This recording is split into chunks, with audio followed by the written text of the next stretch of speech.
The email notification flashed across my phone screen during a crucial client meeting.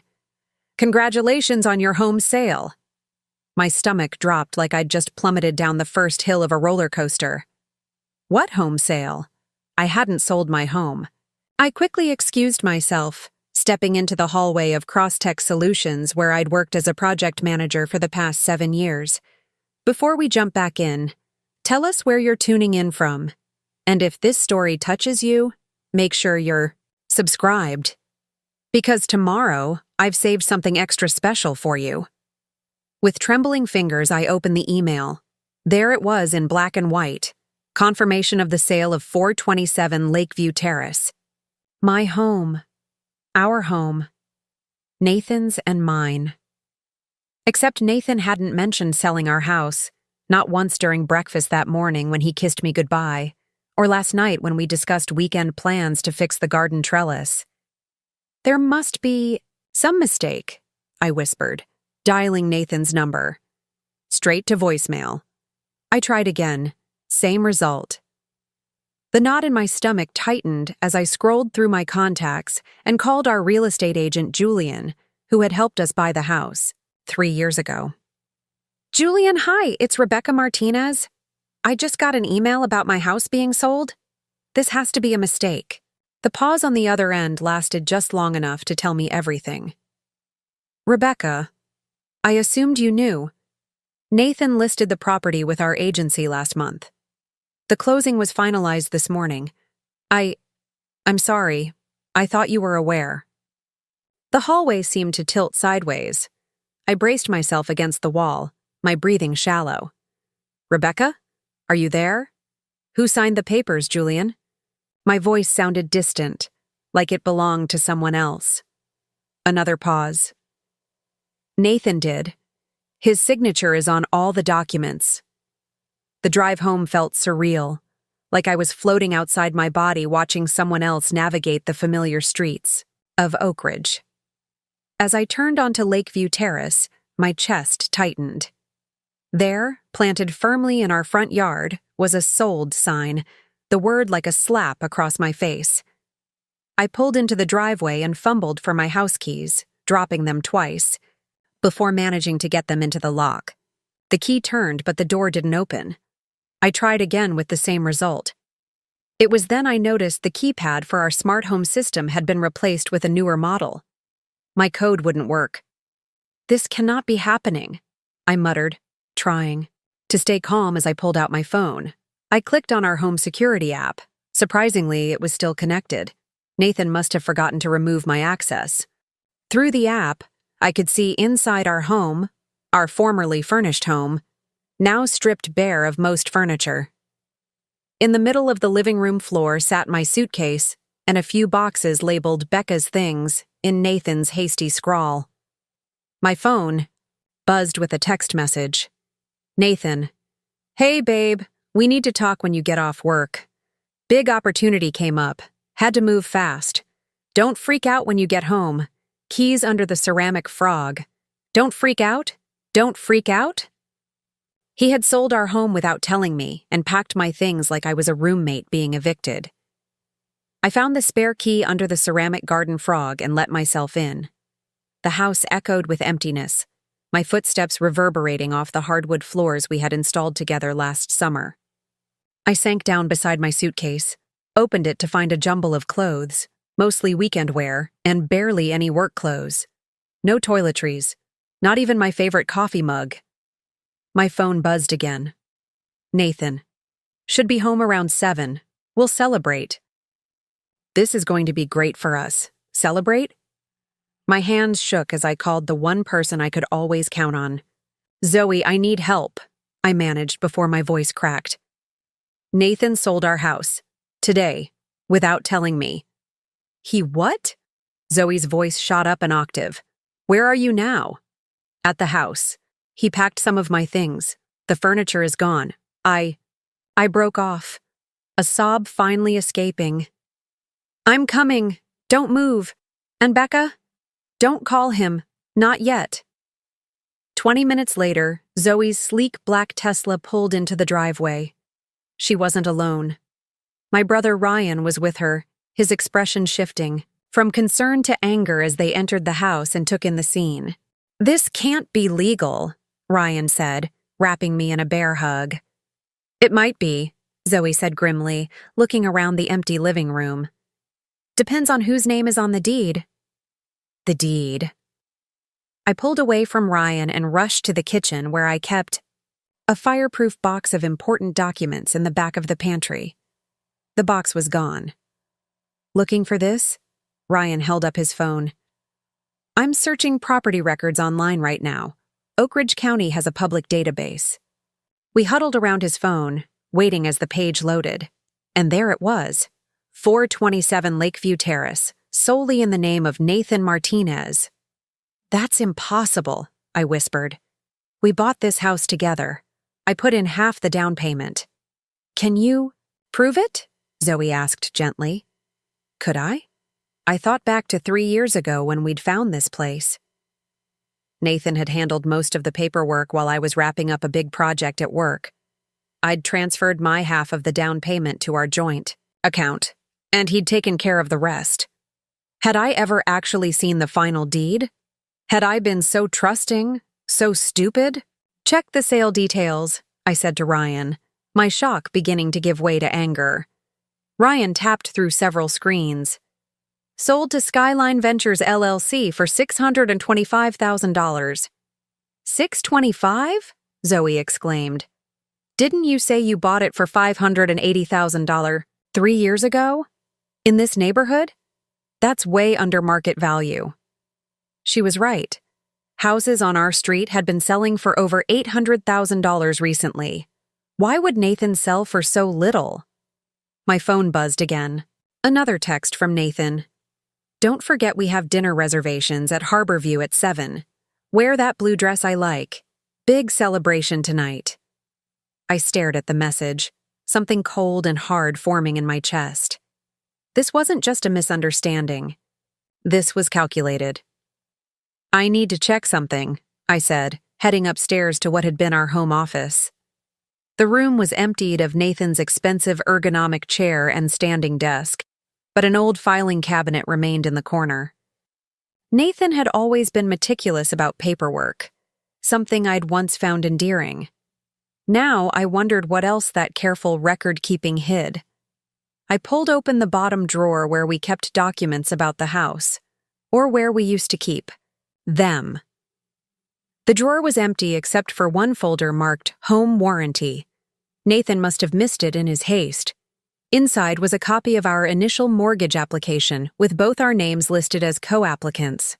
"Found something," I called downstairs. As Zoe and Ryan came up, I noticed a blinking light coming from the closet. Our Wi-Fi router was still there, and next to it, our backup drive was still plugged in. Nathan had overlooked it completely. "That could be important," Ryan said, unplugging the drive and handing it to me. "What else should we grab while we're here?" I looked around at what remained of my home, trying to think practically despite the emotional typhoon swirling inside me. My jewelry box is gone. Most of my clothes, too. I headed to our bedroom, nearly empty now except for the bare mattress, and a few boxes. "Check this out," Zoe called from the bathroom. She was holding a receipt she'd found in the trash can. "Harborview restaurant reservation for tonight. Table for 3. 3? Who was the third person? As we gathered what was left of my belongings, my phone buzzed with an email notification. It was from First Meridian Bank. "Your joint account transfer authorization." I opened it immediately. Nathan had transferred $175,000 from our joint savings account to another account at a different bank. The transaction was pending authorization. It needed my approval through our dual authentication system. "He's emptying our accounts," I whispered, showing Zoe and Ryan the email. "Don't approve it," Zoe said firmly. "In fact, we need to move. Quickly. Do you have accounts in just your name?" I nodded. "My personal checking account from before we were married, and my investment account." "Good. We need to talk to someone who understands finance and law. Right now." Ryan checked his watch. "It's 4:30. We still have time to get to a bank before..." It closes. As we headed downstairs, I paused at the family photo wall, the only thing Nathan hadn't cleared out yet. Preparing and narrating this story took us a lot of time, so if you are enjoying it, subscribe to our channel. It means a lot to us. Now back to the story. Among the photos was one of us on our honeymoon in Bali, smiling and sun-kissed. I carefully took it off the wall and removed the backing. "What are you doing?" Ryan asked. "Nathan likes to hide things in plain sight," I explained, pulling out a small USB drive that had been taped behind the photo. "He thinks he's clever." Zoe raised an eyebrow. "And you let him think that?" A small, grim smile crossed my face. "Always best to let people underestimate you." We left the house that was no longer mine, and I locked the door behind us out of habit. As I placed the key under the ceramic frog, I made a silent promise to myself. This wasn't over. In Zoe's car, I finally allowed myself to check my work, emails. Among them was one from my boss marked Confidential Crosstech IPO Update. 6 months ago, as one of the company's senior employees, I'd been given the opportunity to buy shares before our initial public offering. I'd invested nearly every penny of my personal savings, keeping it quiet even from Nathan, who had always been dismissive of my corporate job. The IPO was scheduled to go public next week.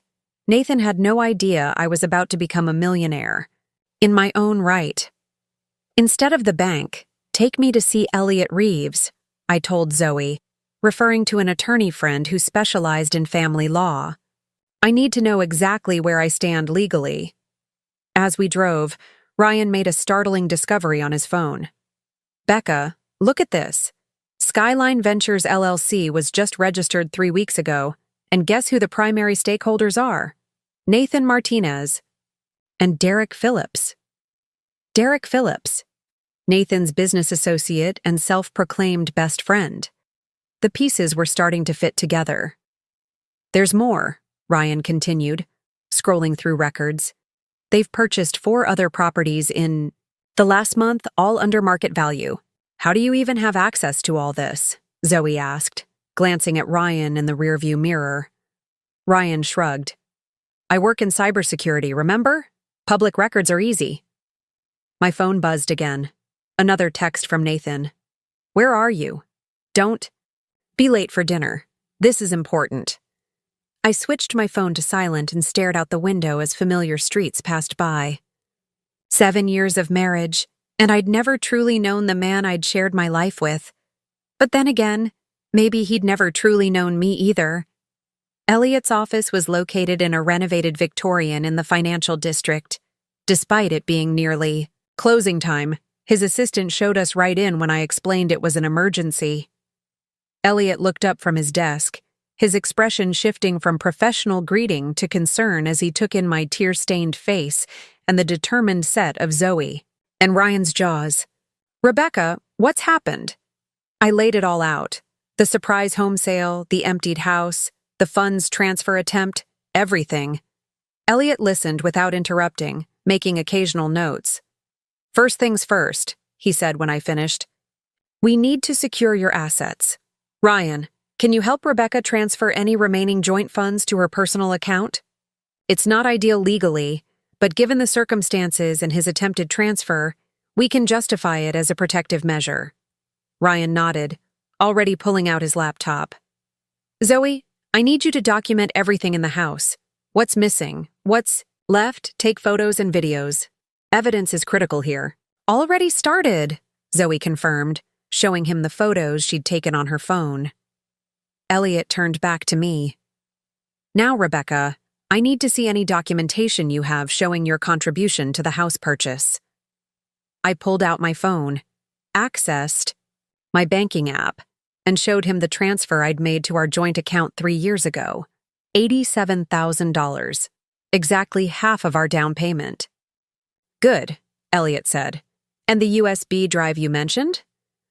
I handed it over and he inserted it into his computer. The drive contained Nathan's personal financial records, tax returns, business plans, and emails that he thought were private. He never changed his passwords, I explained. Birthday with exclamation point.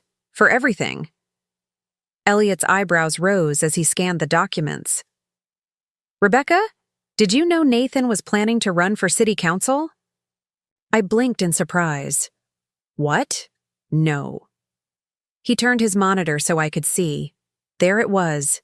A campaign strategy document dated 2 months ago. Nathan Martinez for city council, with a campaign fund already established. That explains the property sales, Ryan said, looking up from his laptop. Quick cash for campaign funds. But why sell our home? I asked. We weren't struggling financially. Elliot opened another file, an email exchange between Nathan and Derek. Perfect timing with Becca away at that conference next month, Nathan had written. We'll be closed and moved before she gets back. The house is only in my name anyway. Checked with Julian to confirm. Clean break, fresh start for the campaign. Single men don't get elected. Divorced men with sad stories do. I sat back, the air leaving my lungs. Nathan was planning to divorce me? Had been planning it for months? And he thought I'd be away at a conference next month. A conference I'd decided last week not to attend, though I hadn't told him yet. He was going to blindside me completely, I whispered. Let me come home from a business trip to find my house sold and my marriage over. Not if we blindside him first, Zoe said, a dangerous gleam in her eye. Ryan looked up from his computer. Transfers complete. I've moved everything except $5,000 from your joint accounts to your personal account. Can he reverse that? I asked Elliot. He can try, but with the evidence of his own attempted transfer and the unauthorized home sale, we have solid grounds to defend it. My phone buzzed again. Nathan. Seriously, Becca, where are you? Derek and his wife are meeting us at Harborview in an hour. Big news to share. I showed the message to the others. He was going to tell me at dinner, with an audience to keep me from making a scene. What do you want to do? Elliot asked. We have several legal options, but the immediate question is, do you respond or not? I thought about it for a moment. I'll go to dinner, I said finally. What? Zoe and Ryan exclaimed in unison. I'll go to dinner and hear what he has to say. But first, I need to make a quick trip to the bank. Elliot checked his watch. First Meridian closes in 20 minutes. If we hurry... Not First Meridian, I said, a plan forming in my mind. Oak Ridge Community Credit Union. There's something there I need to check. Half an hour later, I sat in the small office of Diana Foster, the credit union manager, staring at a document I'd nearly forgotten about. Yes, Ms. Martinez, the property is still in your name, Diana confirmed. You purchased it outright 3 months ago. The property in question was a modest farmhouse on the outskirts of town. I'd discovered it during a Sunday drive and fallen in love with its wraparound porch and apple orchard. On impulse, I'd used my year-end bonus to make an offer, planning to surprise Nathan with it as a weekend getaway. But Nathan had been so focused on his business ventures that I'd put off telling him, eventually deciding to use it as an anniversary surprise instead. With everything that had happened, I'd nearly forgotten about it. You own another house? Ryan's eyes widened as we sat in Zoe's living room later that evening. I had decided to skip Nathan's dinner entirely, letting him wait at Harborview Restaurant while I figured out my next move. It's not just any house, I explained, pulling up photos on my phone.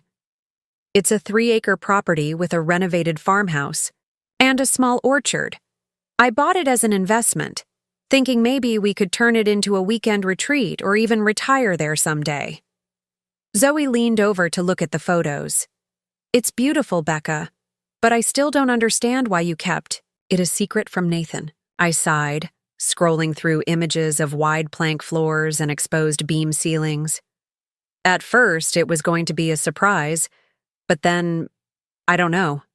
Something told me to keep it to myself. Nathan had been acting distant for months, spending more time with Derek and less time at home. When I'd bring up our future, he'd change the subject. Good instinct, Ryan muttered, still working on his laptop. He'd been combing through Nathan's emails from the USB drive, creating a timeline of events. My phone had been buzzing incessantly for the past hour with texts and calls from Nathan. I'd silenced it, not ready to confront him yet. Now, I checked. The messages. Nathan, where are you? We're waiting. Nathan, you're embarrassing me. Derek and Vanessa are here. Nathan, answer your phone, Becca. This is childish. Nathan, fine. If you're not going to be supportive of our future, that says everything. The last message had come in just minutes ago. I'm coming home. We need to talk. Now. He doesn't know, I said quietly. Doesn't know what? Zoe asked. That we know the house is sold. He thinks I'm just being difficult about missing dinner. I stood up, suddenly feeling caged. He's heading to the house now, expecting to find me there. Ryan checked the surveillance app on my phone. The house is empty. No one's there yet. We need backup, Zoe decided, reaching for her phone. I'm calling Gabby. If anyone can make sense of this financial mess, it's her. Gabriella Patel was a financial advisor who had helped Zoe restructure her business last year. She was also one of the sharpest minds I knew when it came to following money trails. While Zoe made the call, Ryan continued his digital excavation. Becca, look at this, he said, turning his laptop toward me. 3 weeks ago, Nathan emailed Julian asking for the documentation we discussed. Julian sent over paperwork showing sole ownership of the house. I peered at the screen. But how? We both signed the mortgage papers. Yes, but apparently not the deed, Ryan said grimly. And there's more. The funds from the house sale didn't go to your joint account. They went directly to an LLC account that Nathan opened with Derek. A chill ran down my spine. So, they've been planning this for a while. At least 3 months, based on these emails, Ryan confirmed. And get this, Skyline Ventures isn't just buying random properties. They're specifically targeting homes in the Oak Meadows district. That caught my attention. Oak Meadows was a historic neighborhood where zoning laws had recently changed, allowing for commercial development. Nathan and Derek had always talked about wanting to break into the short-term rental market. Was that what this was about? My phone lit up with a text from an unknown number. Rebecca, it's Vanessa Phillips. We need to talk. It's important. Nathan doesn't know I'm contacting you. Vanessa? Derek's wife? We'd met at company functions but weren't close. What could she possibly want to tell me? Before I could respond, the doorbell rang. Zoe peeked through the peephole and then let in a petite woman with an armful of file folders. Gabriella Patel, looking like she'd come straight from her office. So your husband sold your house without telling you? Gabby said in lieu of a greeting, setting her files down on Zoe's coffee table. Let's see what we're working with. For the next hour, Gabby pored over bank statements, property records, and emails, building a financial picture of what Nathan and Derek had been doing. Meanwhile, I messaged Vanessa back, arranging to meet her the following morning at Riverfront Coffee, away from Nathan and Derek's usual haunts. Your husband's been busy? Gabby said finally, pushing her tortoiseshell glasses up on her nose. In the past 3 months, he's moved approximately $320,000 through various accounts, including your joint savings. Some went to Skyline Ventures, some to another LLC called Meridian Holdings, and some to a PAC, a political action committee. The campaign fund, I murmured, remembering the documents Elliot had found. Exactly. And here's where it gets interesting. Gabby pointed to a spreadsheet she'd created. The properties Skyline has been purchasing, they form a perfect arc around Oak Ridge Community College. And the college just announced a major expansion last month. Ryan whistled low. Inside information? Property values in that area will skyrocket. But that doesn't explain why he sold our house, I said, still trying to make sense of Nathan's betrayal. We weren't hurting for money. Gabby flipped to another page. According to this campaign strategy document, Nathan's running on a platform of family values and fiscal responsibility. But look here. She pointed to a note in the margin. Downsize personal residence to show commitment to financial prudence. He sold our home as a campaign prop?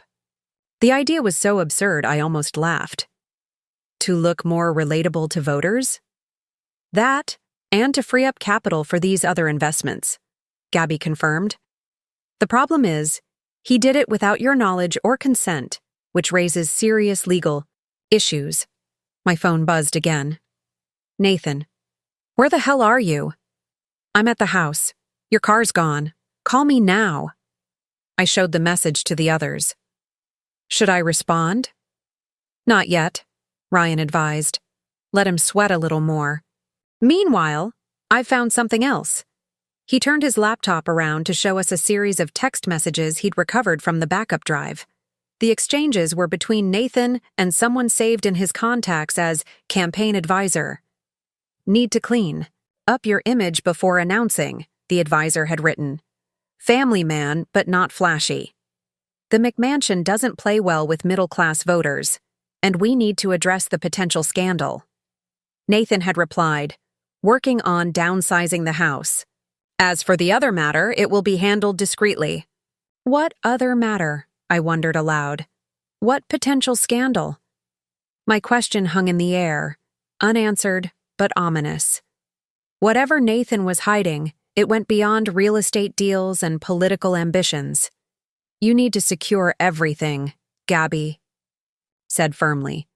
Not just your money, but any documentation, photos, digital records, anything that might disappear if Nathan realizes you're onto him. I already moved most of the money, I said, and we have the USB drive. What about your personal items from the house? Zoe asked. Your jewelry, important documents, family heirlooms? I thought of the hastily packed suitcase.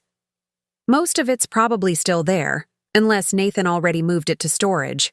But I can't go back tonight. He's there waiting for me. You don't have to, Ryan said, showing me the home security app. Through the camera feed, we could see Nathan pacing the living room, phone in hand, looking increasingly agitated. We'll wait until he leaves, then go back and get what you need. My phone buzzed yet again. Nathan had escalated to calling Zoe now. Should I answer? Zoe asked, holding up her ringing phone. I nodded. Put it on speaker. Zoe accepted the call. Hello? Zoe, it's Nathan. Is Becca with you? His voice sounded strained, tight with barely controlled anger. Why would you think that? Zoe replied coolly. Cut the crap. Her car's not at home, she's not answering her phone, and she missed an important dinner. If she's there, put her on. I'm here, I said, signaling Zoe to keep the phone on speaker. What do you want, Nathan? What do I want? His voice rose. I want my wife to act like an adult instead of throwing a tantrum and disappearing. We had dinner plans, important dinner plans, and you just didn't show up. Kind of like how you just didn't tell me you sold our house?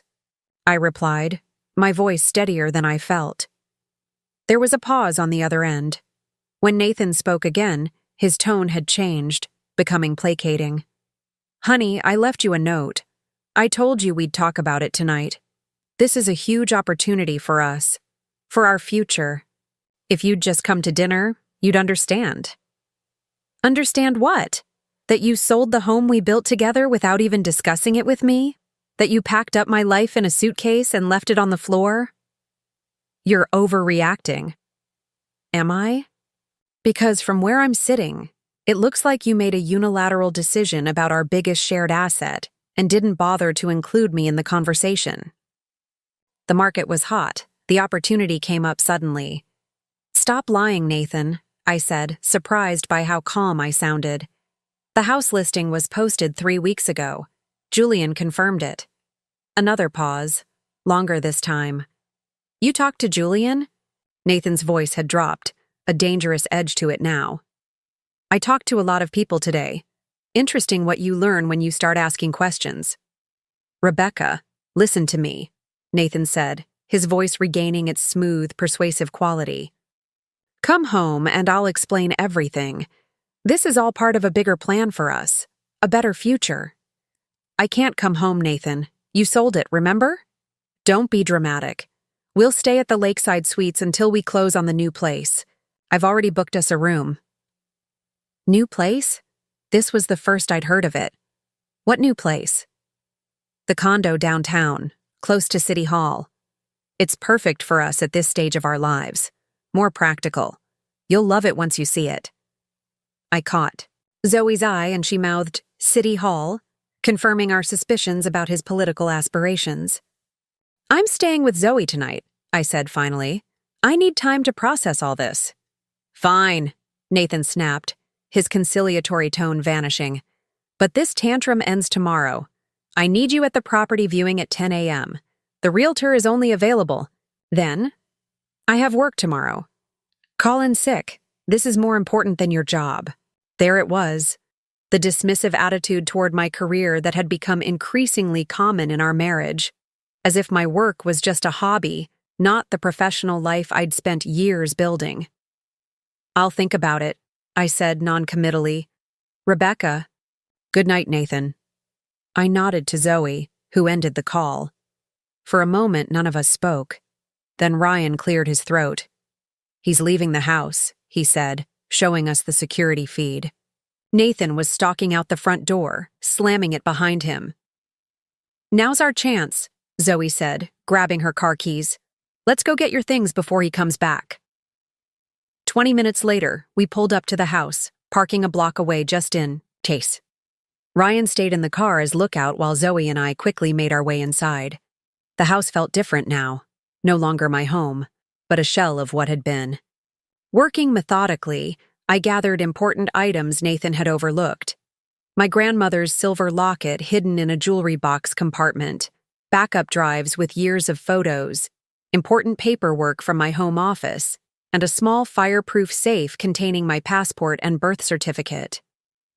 Check this out, Zoe called from the kitchen. She was holding a stack of mail that had been shoved into a drawer. Among the envelopes was a notice from the City Planning Commission addressed to Nathan, dated 6 weeks ago. Regarding your inquiry about zoning changes in the Oak Meadows district, Zoe read aloud. The council will vote on the proposed amendments next month. As requested, this information is being kept confidential until the public announcement.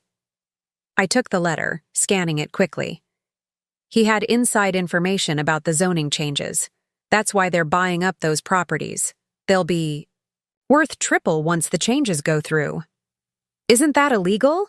Zoe asked. Using non-public information for financial gain? It's certainly unethical, especially if Nathan is planning to run for office, I replied, tucking the letter into my bag. We need to show this to Elliot. Upstairs, the master bedroom had been stripped of most furniture, but Nathan had missed a few things in his haste.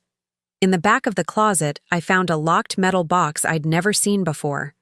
It was small, about the size of a shoebox with a simple key lock. Can you open this? I asked Zoe, who had a knack for locks thanks to a misspent youth she rarely talked about. Zoe examined the box. Give me a hairpin in 2 minutes. Sure enough, the lock clicked open under Zoe's skilled fingers. Inside were documents I'd never seen, a lease agreement for an apartment in the Arts District, dating back 8 months, and a stack of receipts from restaurants, hotels, and jewelry stores. One receipt in particular caught my eye. A diamond pendant from Hartman's Fine Jewelry, purchased 3 weeks ago, right around the time Nathan listed our house. He has another apartment? Zoe whispered, looking at the lease. For 8 months? My stomach churned as the pieces fell into place. The late nights at the office, the business trips that seemed to multiply, the growing emotional distance between us. Nathan hadn't just been planning a political campaign behind my back. He'd been living a double life.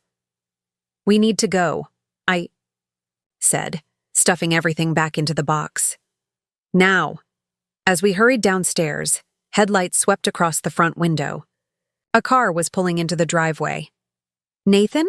Zoe asked, freezing in place. I checked the security app on my phone. No, it's Derek's car. And there's a woman with him, but it's not Vanessa. We watched through the app as Derek helped a young woman out of the passenger seat. She was perhaps in her mid-20s, professionally dressed but with a distinctly more glamorous style than was typical in Oak Ridge.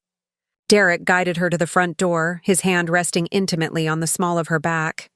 "That's not his wife," Zoe whispered unnecessarily. "No, it's not," I agreed, my mind racing. "Quick, out the back door." We slipped out through the kitchen, just as we heard keys in the front lock. Racing across the backyard, we made it to the side gate that led to the next street over. Ryan was waiting there, having moved the car when he spotted Derek arriving. "Who was that with Derek?" he asked as we piled into the car. "Not his wife," I said grimly, "which might explain why Vanessa wants to meet with me tomorrow." Back at Zoe's apartment, we spread out our findings. The metal box had yielded more than just the lease agreement and receipts. There were also photographs of Nathan with different women at various events, none of which I'd attended or even heard about. "This is getting messier by the minute," Gabi observed, having returned after putting her kids to bed. "It's not just about real estate anymore." "It never was," I said quietly, finally seeing the full picture. "Nathan's been planning an exit strategy for months, from our marriage, from our home, from the life we built. The house sale was just the final step." "But why now?" Ryan asked. "Why the sudden rush?" "The campaign," Gabi suggested. "If he's announcing soon, he needs everything in place. The right image, the right address, maybe even the right partner." The implication hung in the air. Was Nathan planning to replace me entirely for his political debut? "Look at this," Zoe said, examining the lease agreement more closely. "The apartment is leased to a shell company, Meridian Holdings, the same one Gabi found in the financial records." "He's covering his tracks," Ryan observed, making sure nothing leads directly back to him. My phone buzzed with a text from Elliot. "Need to meet first thing tomorrow. Have information about Skyline Ventures you need to see." My office, 7:30. I responded affirmatively, then set my phone aside. It was past midnight now, and exhaustion was setting in. The adrenaline that had carried me through this shocking day was fading, leaving behind a bone-deep weariness. "You should try to get some sleep," Zoe said gently, seeing my fatigue. "Tomorrow's going to be another long day." She was right. Between meeting Elliot at 7:30, Vanessa at 9:00, and somehow dealing with Nathan's demand that I attend the condo viewing at 10:00, I had a full morning ahead. "Here," Zoe said, handing me a glass of water and a flannel pajama set. "The guest room is all yours. And Becca, we're going to figure this out. Nathan may think he's thought of everything, but he clearly underestimated who he's dealing with." I managed a small smile, grateful for my friend's unwavering support. He always did. As I settled into Zoe's comfortable guest room, my phone lit up with one final text from Nathan. "Things will make sense tomorrow, I promise. Don't make decisions when you're emotional. Remember, we're a team." Team. The word that had once filled me with such warmth now left me cold. Nathan and I hadn't been a team for months, maybe longer. He'd been playing a game with rules I didn't know, on a field I couldn't see. But that was about to change. Morning arrived too quickly, the pale autumn light filtering through Zoe's guest room curtains as my alarm chimed at 6 a.m. I'd slept fitfully, dreaming of empty houses and strangers living in rooms that had once been mine. After a quick shower, I dressed in clothes Zoe had lent me.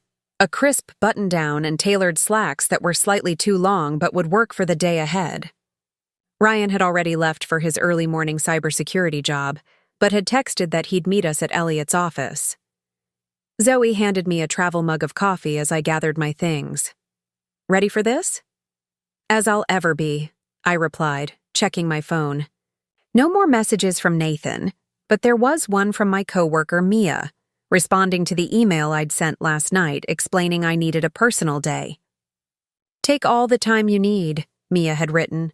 "Covered your meeting with Jackson Tech. Call if you need anything. Another text arrived as we headed to the car, this one from Vanessa Phillips, confirming our 9 a.m. meeting at Riverfront Coffee. What could Derek's wife possibly want to tell me? And was it connected to the woman we'd seen with Derek at the house last night? Elliot's office was already bustling when we arrived at 7:30 a.m. His assistant showed us straight into a conference room where Ryan and Gabby were waiting, along with Elliot himself, looking like he'd been up all night. "Thanks for coming in so early," Elliot said, handing me a folder. "I spent some time digging into Skyline Ventures after you left yesterday. What they're doing isn't just unethical, it may be illegal." I opened the folder to find documents detailing the recent property purchases in Oak Meadows, along with maps showing their locations. "Notice anything?" Elliot asked, spreading out a larger version of the map on the conference table. The properties formed a perfect semicircle around Oak Ridge Community College. "They're buying up all the land around the college expansion," I observed. "Exactly. And look at the sale prices," Elliot pointed to a spreadsheet. "In every case, they've purchased well below market value." "How is that possible in this market?" Zoe asked. "People are in bidding wars for houses in Oak Meadows." Elliot's expression was grim. "That's the concerning part. We've found evidence suggesting they're using pressure tactics, targeting homeowners, facing foreclosure, medical debt, or other financial difficulties. In some cases, they've spread rumors about property values dropping to create panic selling." "That sounds like fraud," Ryan said. "It is," Elliot confirmed. "And there's more. The zoning changes that will make these properties so valuable." Nathan got advance notice through his connection with Councilman Harrington, who, coincidentally, is the one who's been encouraging Nathan to run for office. "Insider trading, essentially, but with real estate," Gabby observed. "And a clear conflict of interest if Nathan's planning to join the city council," Elliot added. "But here's what you really need to see."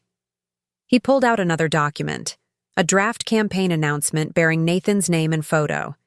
The headline read, "Nathan Martinez, a fresh start for Oak Ridge." The announcement outlined Nathan's platform: fiscal, responsibility, family values, and neighborhood revitalization, with particular emphasis on the Oak Meadows district. According to the press release, candidate Martinez planned to transform the area into a vibrant hub for students and young professionals. "He's planning to announce next week," Elliot said, "right after the zoning changes become public." The Tao. Timing was no coincidence. Nathan would position himself as the visionary who saw the potential in the neglected neighborhood, conveniently after he and Derek had bought up key properties at bargain prices. "Wait," I said, noticing something. In the press release.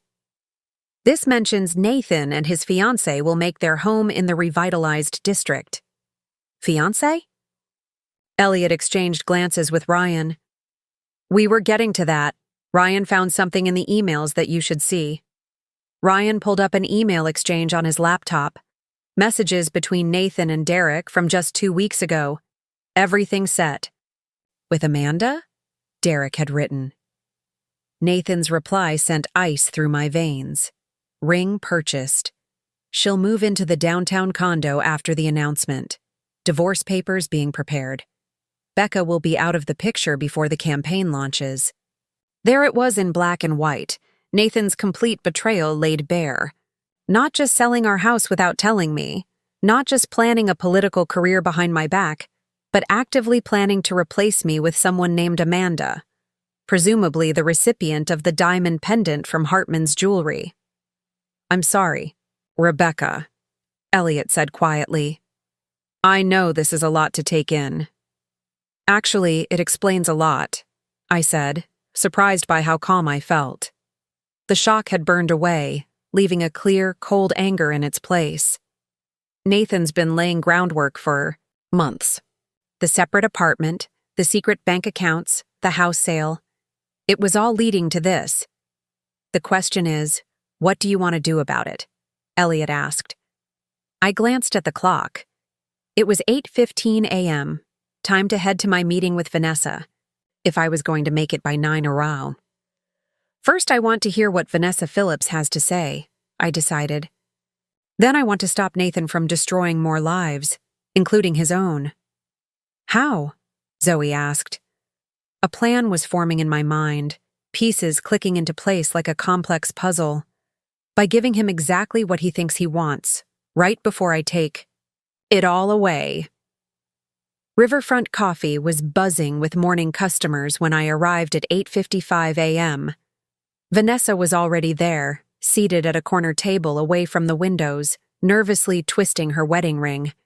She looked different from the confident socialite I remembered from company parties. Her usual perfect makeup couldn't quite hide the shadows under her eyes. "Rebecca," she said, standing as I approached, "thank you for meeting me." "Vanessa," I acknowledged, taking the seat across from her. "What's this about?" She glanced around, making sure no one was within earshot. "I know about the properties," she said in a low voice. "About Skyline Ventures, the zoning changes, all of it. Derek thinks I'm in the dark, but I've known for weeks." "How?" I asked, genuinely curious. "I'm a real estate attorney, remember? When properties in Oak Meadows started selling for 30% below market value, people noticed.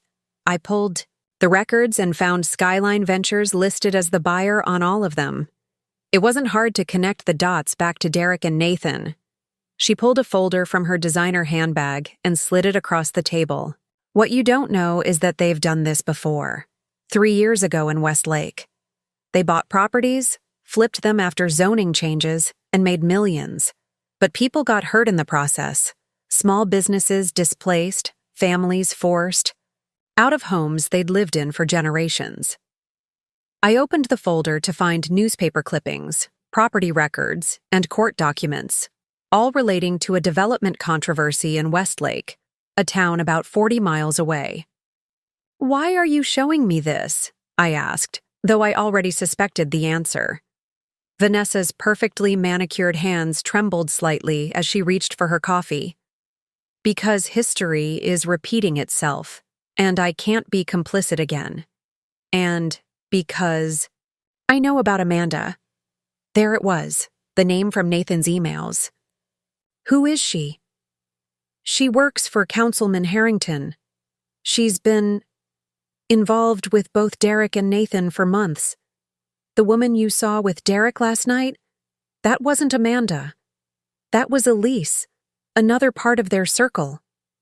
Vanessa's voice was bitter. "There are several women they rotate through those apartments. I've known about Derek's affairs for years, but I looked the other way because our prenup favors him if I file for divorce. But this, using these women as props for their business and political ambitions, it's gone too far." My head was spinning. "Nathan's planning to leave me for Amanda." "Yes. After the campaign announcement, she's being groomed as the perfect political wife. Young, photogenic, connected to the right people." Vanessa took a deep breath. "I'm sorry, Rebecca. I should have warned you sooner." "Why now?" I asked. "Why come forward at this point?" Vanessa met my eyes directly for the first time. "Because they're about to destroy an entire neighborhood to fuel their ambitions. Because I found evidence that they bribed a planning commission member to fast-track the zoning changes. And because—" her voice caught slightly. "Because I'm pregnant, and I refuse to raise my child in the shadow of Derek's corruption." The revelation hung between us, weighty and significant. Vanessa Phillips wasn't just a scorned wife seeking revenge. She was a mother-to-be fighting for her future. "What do you want from me?" I asked carefully. "An alliance," Vanessa replied. "You have evidence of Nathan's deception. I have evidence of their past schemes and the bribery. Together, we might be able to stop them before they announce the campaign and destroy more lives." I checked my watch. It was 9:30 a.m. Nathan would be expecting me at the condo viewing in 30 minutes. "I need to think about this," I said, gathering the folder. "Can I keep these documents?" Vanessa nodded. "I have copies.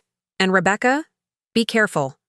When I confronted Derek last month, he didn't just deny everything, he threatened to ruin me professionally if I interfered. I appreciate the warning, I said, standing to leave. And Vanessa? Congratulations on your pregnancy. A ghost of a smile crossed her face. Thank you. Whatever you decide, I'll understand. As I walked out of Riverfront Coffee, my phone buzzed with a text from Nathan. Meeting you at the condo. 10 a.m. sharp, corner of Maple and 3rd. Don't be late. I had a decision to make. Confront Nathan now with everything I'd learned, or play along while building my case. The second option would give me more time to gather evidence, but could I really face him, knowing what I now knew? My phone rang, Elliot calling. Rebecca, where are you? Just finished meeting with Vanessa Phillips, heading to see Nathan. Now. Before you do, there's something else you should know. We found connections between Skyline Ventures and city officials, suspicious payments that look a lot like bribes. This goes beyond Nathan and Derek. Vanessa mentioned something. Similar, I said, quickening my pace toward my car. She has documentation from their previous scheme in Westlake. This is bigger than we thought, Elliot said gravely. If you're going to meet Nathan, you need to be very careful what you say.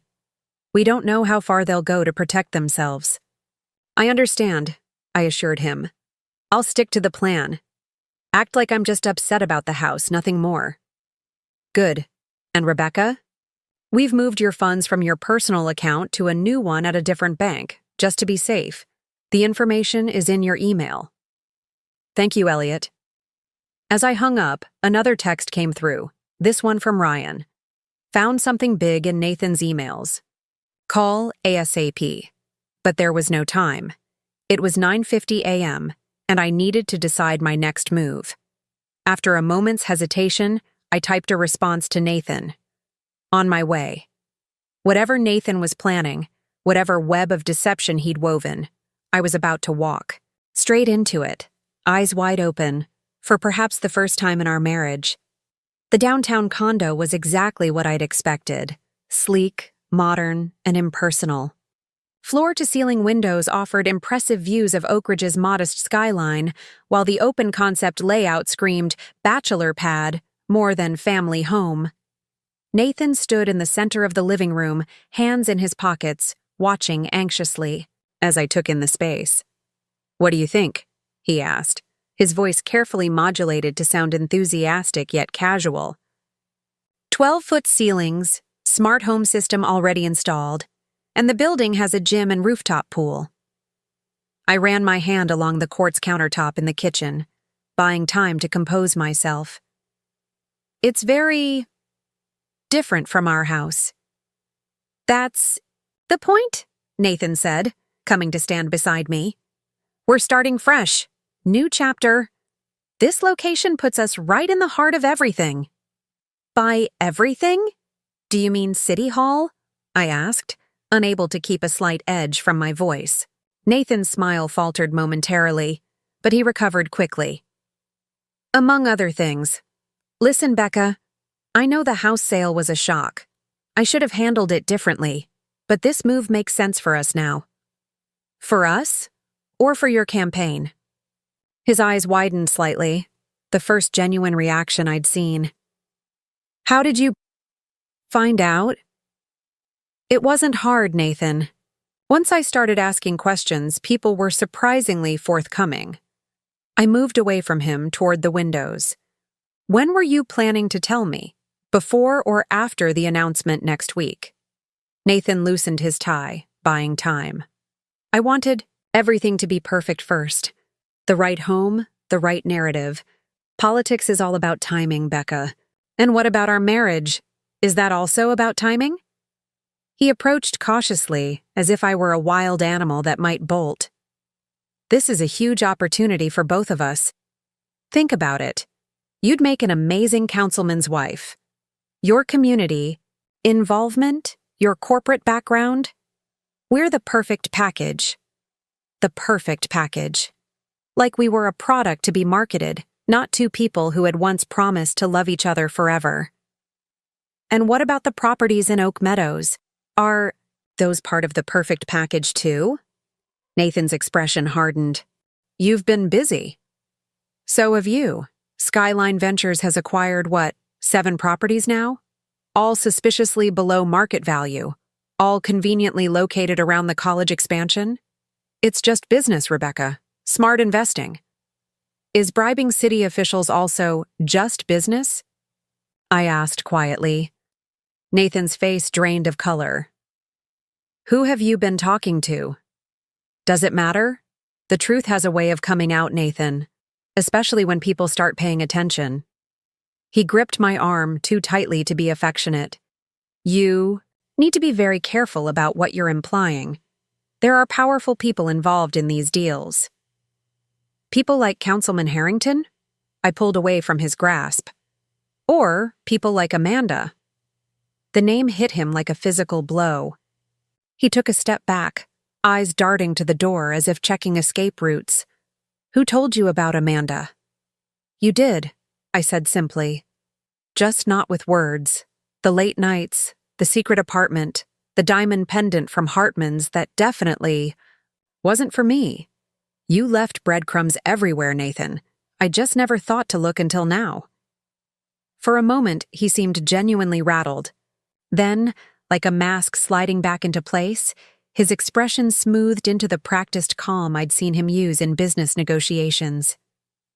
It's complicated, Becca. The situation with Amanda, it's not what you think. Really?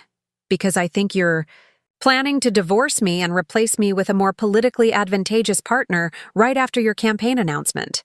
Am I wrong? Nathan ran a hand through his perfectly styled hair, messing it up in a way that almost made him look like the man I'd fallen in love with years ago. Not entirely. At least he wasn't denying it anymore. That was something. But you don't understand the pressure I'm under, he continued. Harrington has specific ideas about the kind of candidate who can win in this district. The right image, the right connections. Amanda works in his office. She knows how the game is played. And I don't, I finished for him. Because you never gave me the chance. You made all these decisions without me, Nathan. You decided our marriage wasn't viable, our home wasn't suitable, my contribution wasn't valuable. You decided everything. I was trying to protect you. From what? The truth? Or from the opportunity to make my own choices? Nathan checked his watch, a nervous tick I recognized from countless dinner parties when he was ready to leave but too polite to say so. The realtor will be here any minute to finalize the paperwork.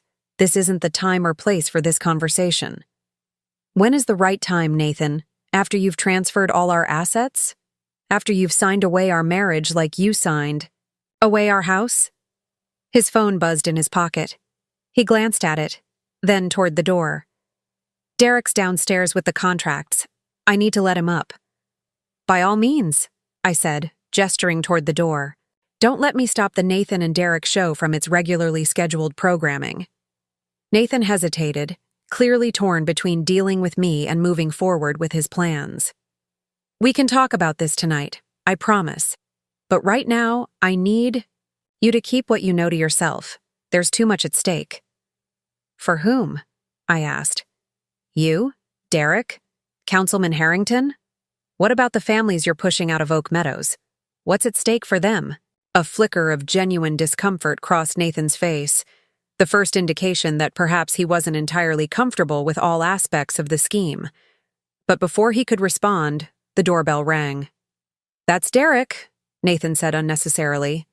Please, Becca, just be discreet. I nodded non-committally as Nathan went to answer the door.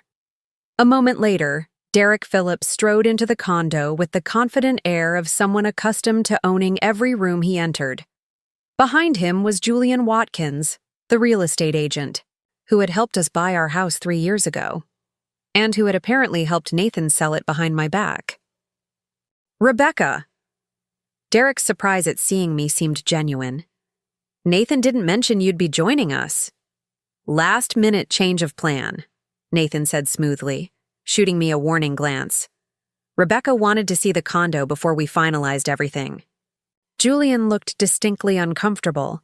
avoiding my gaze as he set his briefcase on the kitchen island.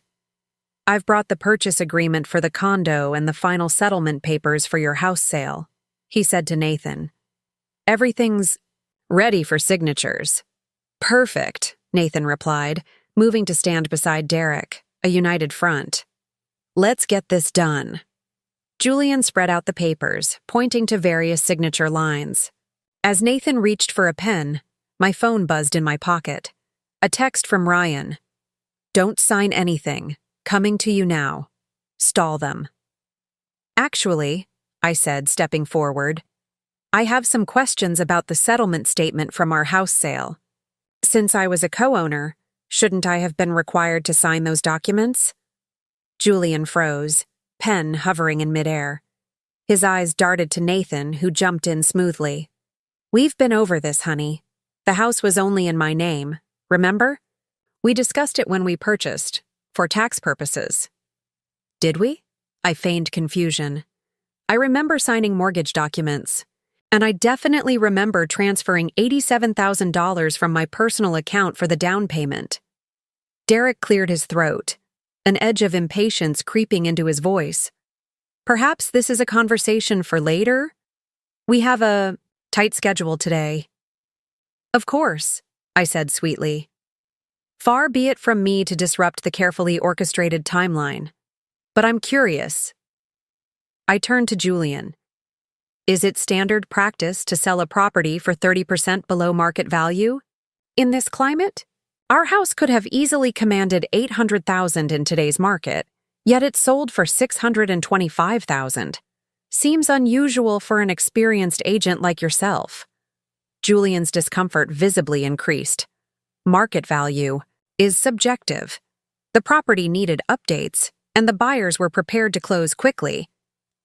The buyers being Skyline Ventures LLC, I interrupted. A company coincidentally owned by my husband and his business partner here. Fascinating how... That works? Derek's expression darkened. Nathan, perhaps you should speak with your wife privately before we proceed. That won't be necessary, Nathan said firmly. Rebecca is just processing a lot of changes right now. She'll come around. Will I? I wondered aloud. Just like, the homeowners in Oak Meadows came around when you pressured them to sell? Or like the small business owners in Westlake came around when you forced them out 3 years ago? Derek's head snapped toward me, genuine alarm replacing his annoyed expression. What did you just say? Westlake, I repeated calmly. Your previous venture, before you set your sights on Oak Ridge. The room fell silent. Julian, sensing the tension, began gathering his papers. Perhaps we should reschedule... No! Nathan cut him off sharply. We're doing this now. Rebecca, I need to speak with you, privately. The doorbell rang again, saving me from having to respond. Nathan looked confused, clearly not expecting anyone else. He went to answer it, returning moments later with Ryan in tow. Sorry to interrupt, Ryan said cheerfully, though his eyes were hard as he surveyed the room. Rebecca, you left some important documents at the house. Thought you might need them. He handed me a folder. Inside were printouts of emails between Nathan, Derek, and Councilman Harrington, discussing specific properties in Oak Meadows and the guaranteed zoning changes that would make them valuable. Thank you, Ryan, I said, deliberately casual. This is exactly what I needed. Derek's expression had shifted from alarm to thinly veiled hostility. Nathan, what is going on here? Nathan ignored him, focusing on me. Whatever you think you know, you're missing context. These deals are completely legitimate business ventures. Are they? Ryan asked innocently. Because from where I'm standing, using non-public information about zoning changes to acquire properties at deflated prices looks an awful lot like insider trading. And that's before we get to the payments to Councilman Harrington's campaign fund. Julian, who had been edging toward the door, froze. Payments? What payments? Nothing that concerns you, Derek snapped. In fact, I think we're done here. Julian, we'll call you to reschedule. Julian nodded gratefully and made a hasty exit, leaving the four of us in a tense standoff. "You've been following me," Nathan accused, turning to me. "Digging through my private communications, talking to people behind my back." "Ironic, coming from you," I replied evenly. "But no, I haven't been following you. I simply started paying attention to what was right in front of me." Derek's phone rang. He checked the display, his face tightening. "It's Vanessa. I need to take this." He stepped onto the balcony, closing the glass door behind him. Nathan seized the opportunity to approach me, his voice low and urgent. "You need to stop this now, Becca. You have no idea what you're dealing with." "I think I do," I countered. "A real estate scheme with political ambitions, fueled by insider information and questionable ethics. Did I miss anything?" "The big picture," Nathan hissed. "This isn't just about properties or campaigns. There are development plans for Oaks. Meadows that will transform this city. Billions in potential growth. The people we're working with aren't the kind you want to cross." "Are you threatening me?" I asked, genuinely startled. Nathan looked almost pained. "I'm trying to protect you. I always have been." "By planning to divorce me and marry someone else? That's an interesting definition of protection." Ryan cleared his throat, pointedly reminding us of his presence. "Rebecca, we should go. Elliot's waiting for us." Nathan's eyes narrowed. "Elliot Reeves? You involved a lawyer?" "Did you really think I wouldn't?" I asked, gathering my purse. "You sold our home, Nathan. Did you expect me to just accept that? Without question?" Derek burst back into the room from the balcony, his face flushed with anger. "Vanessa's talking to reporters. She's threatening to go public with everything. Westlake, Oak Meadows, the payments to Harrington, everything." Nathan went pale. "She can't. She signed NDAs. She has no proof." "Apparently she does," Derek snarled. "And according to her, she's not the only one who's been gathering evidence." Both men turned to look at me. "Becca," Nathan began, his voice strained. "Whatever you're planning, think carefully. There are ways we can work this out that benefit everyone." "I bet there are," I agreed, moving toward the door with Ryan close behind me. "But right now, I need to get to a meeting with my lawyer. Feel free to continue with your condo purchase. After all, you're so good at making unilateral property decisions." As Ryan and I left, I could hear Derek's angry voice rising behind. "Fix this, Nathan. Use whatever leverage you have, but fix it." In the elevator, Ryan immediately pulled out his phone. "Elliot's got everyone at his office waiting. We need to move fast. They're already trying to contain the damage." "What did you find in those emails?" I asked. "The ones you texted me about earlier?" Ryan's expression was grim. "Proof that the Oak Meadows scheme is just phase 1. They're planning similar operations in 3 other neighborhoods, all timed around strategic policy changes Nathan would help push through once. He's on the council." "They're using politics to fuel real estate fraud," I murmured, the scope of the scheme becoming clearer. "Politics, real estate, and something else?" Ryan replied cryptically. "But Elliot should explain that part." As we exited the building, I glanced back to see Nathan watching us from the condo balcony, phone pressed to his ear. He looked smaller somehow, diminished in the morning light, less the confident businessman I'd married, and more a desperate man watching his carefully constructed plans crumble. My phone buzzed with an incoming call from a number I didn't recognize. Against my better judgment, I answered. "Rebecca Martinez?" a woman's voice asked. "Yes. Who's this?" "Amanda Keller. I believe you know who I am." My heart skipped a beat. Amanda, Nathan's intended replacement for me both personally and politically. "I do," I answered carefully, signaling to Ryan that something was happening. "What can I do for you, Ms. Keller?" "Meet me," she said simply. "There's more to this situation than you understand, and I think we'd both benefit from a conversation." "Alone?" I hesitated, weighing the risks. "When and where?" "The Botanical Gardens, Japanese section. 30 minutes." The call ended abruptly. Ryan looked at me questioningly. That was Amanda Keller, I explained. Nathan's, whatever she is. She wants to meet at the botanical gardens in half an hour. Ryan frowned. It could be a trap. Nathan and Derek might be trying to intimidate you. Or she might have information we need, I countered. Either way, I want to hear what she has to say. Not alone, Ryan insisted. I'll come with you, stay at a distance. If anything seems off, I'll intervene. I nodded, already texting Elliot to inform him of the change in plans. His response came quickly. Be careful. Recording app on your phone already activated. Every word will be captured. The Oak Ridge Botanical Gardens were quiet on a weekday morning, with only a few visitors strolling through the meticulously maintained grounds.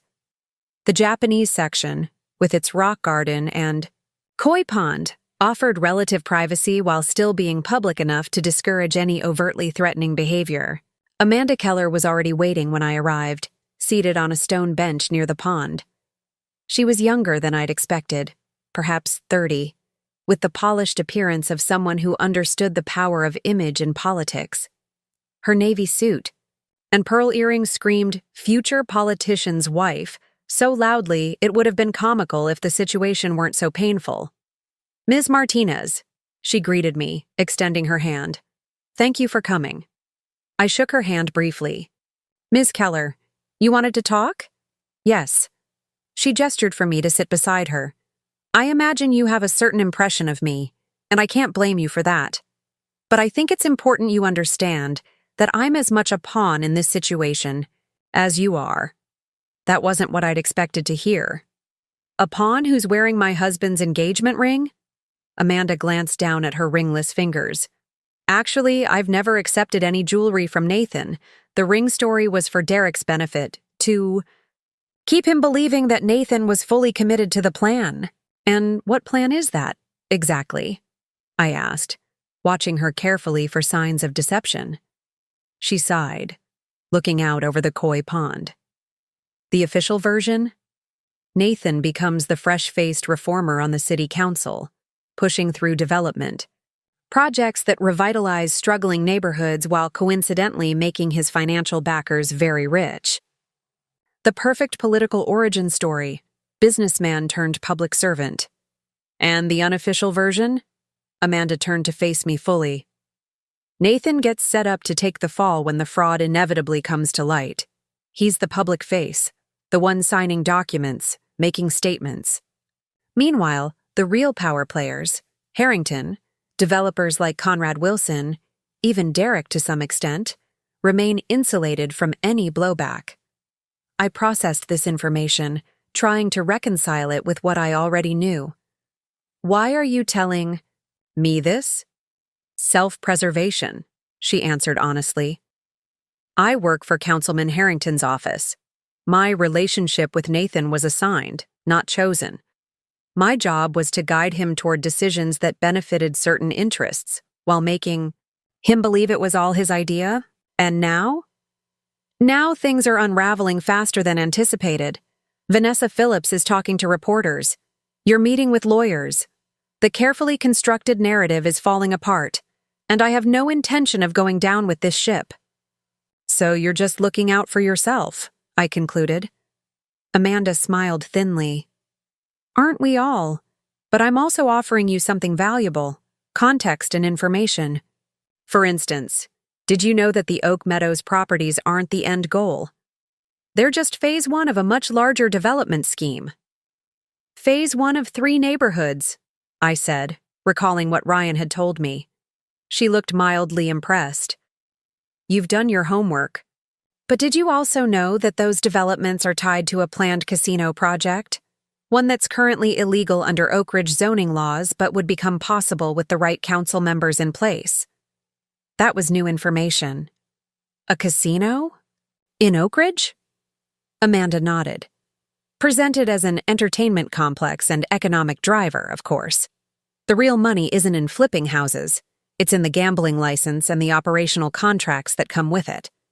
Your husband and Derek are just the visible front men, accumulating properties that will eventually be bundled and sold to the casino developers at a significant markup. And Councilman Harrington has already been promised a consulting position with the casino group once he leaves office. 7 figures, minimal responsibilities.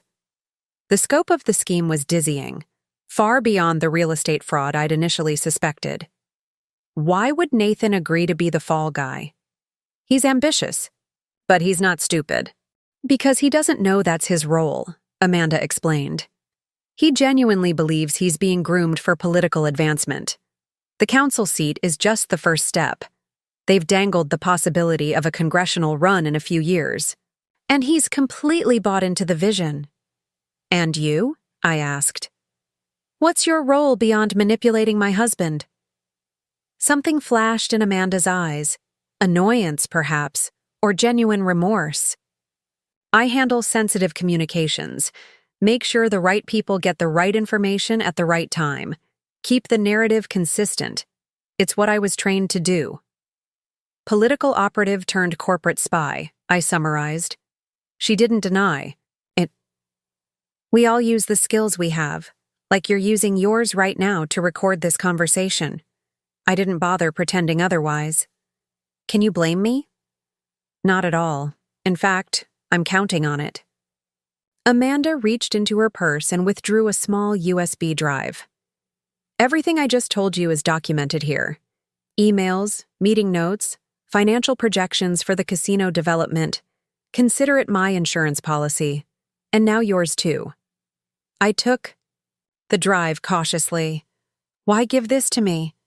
Because you're the unknown variable they didn't account for. Nathan described you as uninvolved, uninterested in his business dealings. Clearly, he underestimated you. And right now, you're positioned to disrupt their entire operation in ways I can't from the inside. And what do you want in exchange? Amanda stood, smoothing her skirt with practiced precision. Immunity when this all comes to light. I'm willing to testify about everything I know, but I want assurances that I won't be prosecuted. I'm not a prosecutor, I reminded her. I can't make those kinds of promises. No, but your lawyer can negotiate with the DA's office on my behalf. Elliot Reeves has that kind of influence. So she knew about Elliot. Of course she did. Her job was to know everything. I'll discuss it with him, I said noncommittally. Amanda nodded, apparently satisfied. One more thing you should know. Nathan is more victim than villain in this. Ambitious, yes. Ethical, questionable. But he's not the mastermind. When you decide what to do with all this information, remember that. Why do you care what happens? To Nathan? I asked, genuinely curious. A complicated expression crossed her face. Professional respect, perhaps. Or maybe I'm just tired of watching powerful men sacrifice pawns. She checked her watch. I should go. Harrington will be looking. For me. As she turned to leave, I called after her. The diamond pendant. If not for you, then who? Amanda paused. That, I don't know. But Nathan's kept a separate apartment on Juniper Street for nearly a year. You might want to start there. With that cryptic parting comment, she walked away, her heels clicking precisely on the stone path. I remained seated, trying to process everything I'd just learned. The USB drive felt heavy in my hand. A digital Pandora's box containing enough secrets to destroy multiple careers and possibly change the future of Oak Ridge itself. My phone buzzed with a text from Ryan. All clear. Meet you at the south entrance. In 5. As I made my way through the gardens, another text came through. This one from Zoe. Nathan's been calling nonstop looking for you. Also, someone's been parked outside my apartment watching the building. Be careful. A chill ran down my spine despite the mild autumn day. The stakes were clearly escalating. Nathan and his associates wouldn't simply allow their plans to be dismantled without a fight. Ryan was waiting at the garden entrance, visibly relieved to see me. Everything okay? I couldn't hear the conversation from where I was positioned. Better than okay, I said, showing him the USB drive. Amanda just handed us the blueprint to their entire operation, including a casino development that's apparently the endgame of all these property acquisitions. Ryan's eyebrows shot up. A casino? That would never get approved in Oak Ridge without significant political maneuvering, I finished for him. Hence Nathan's council run. We need to get this to Elliot right away, Ryan said, already heading toward the parking lot. And we need to be careful. If what Amanda gave you is as explosive as it sounds, there are people who would go to great lengths to contain it. As if on cue, my phone rang. Nathan again. After a moment's hesitation, I answered. Where are you? He demanded, his voice tight with stress. We need to talk, now. I'm handling some things, I replied vaguely. And yes, we do need to talk. But not yet. Rebecca, please. Things are spiraling out of control. Derek's threatening legal action, Harrington's people are calling, and Vanessa's talking to the Oak Ridge Tribune. Whatever you think you know. I know about the casino, Nathan, I interrupted quietly. The line went silent for several seconds. When Nathan spoke again, his voice had changed. More cautious, more calculating. Who told you about that? Does it matter? The point is, I know. I know about all of it. The properties, the zoning, changes, the payments to Harrington, the plans for your political career. I know everything. Another long pause. Not everything, he finally said. Meet me at home. Our real home, not the house, and I'll explain. Our real home? What did that mean? Before I could ask, Nathan continued. The farmhouse on Orchard Lane. I know about it, Becca. I've always known. Meet me there in an hour, just you and me. No lawyers, no siblings, no friends. If you ever loved me at all, give me this chance. The farmhouse, my farmhouse, the property I'd purchased in secret, thinking Nathan had no idea it existed. How long had he known? And what else was he hiding? 1 hour, I agreed after a moment. And Nathan, come alone. Because if you don't, this USB drive goes straight to the district attorney's office. I ended the call before he could respond, turning to find Ryan watching me with concern. You're not actually going to meet him alone, are you? He asked. No, I replied, already dialing Elliot's number. I'm going to meet him with the full force of the law behind me. It's time to end this game once and for all. Elliot answered on the first ring. Rebecca, are you okay? I'm fine, I assured him. But I need you to call the district attorney immediately. Tell him we have evidence of real estate fraud, political corruption, and attempted bribery involving Councilman Harrington and multiple developers. And tell him we need officers at the farmhouse on Orchard Lane in 1 hour. Rebecca? I know it sounds dramatic, Elliot. But trust me, what I just learned changes everything. Nathan's been set up as the fall guy in a scheme much bigger than we initially thought. And in 1 hour, he's either going to confess everything or dig himself a deeper hole. And you'll be there to witness it, Elliot concluded, understanding, dawning in his voice. Exactly. It's time Nathan faces the consequences of his choices, all of them. Starting with the fact that he sold our home without realizing I bought another one right under his nose. As Ryan drove us to Elliot's office to regroup before the confrontation at the farmhouse, I felt a strange sense of calm descending. After days of shock, anger, and betrayal, I finally understood the full picture, or at least enough of it to take back control. Nathan had underestimated me from the beginning, dismissing my intelligence, my resilience, and my resourcefulness. He'd sold our home thinking it would leave me vulnerable and dependent on his plans. He couldn't have known that I'd already secured my own future, my own space, my own foundation. The farmhouse on Orchard Lane wasn't just a property investment or a weekend getaway. It was my insurance policy against exactly the kind of betrayal Nathan had orchestrated. And now, ironically, it would become the stage for his final act of desperation. What are you going to do when this is all over? Ryan asked, breaking the contemplative silence in the car. I gazed out the window at the familiar streets of Oak Ridge, the city I'd made my home, the community Nathan had been willing to exploit for his ambitions. Rebuild, I said simply, but this time, on my own terms. The farmhouse awaited, and with it, a confrontation years in the making. Nathan thought he was summoning me to a reckoning, not realizing he was walking into one himself.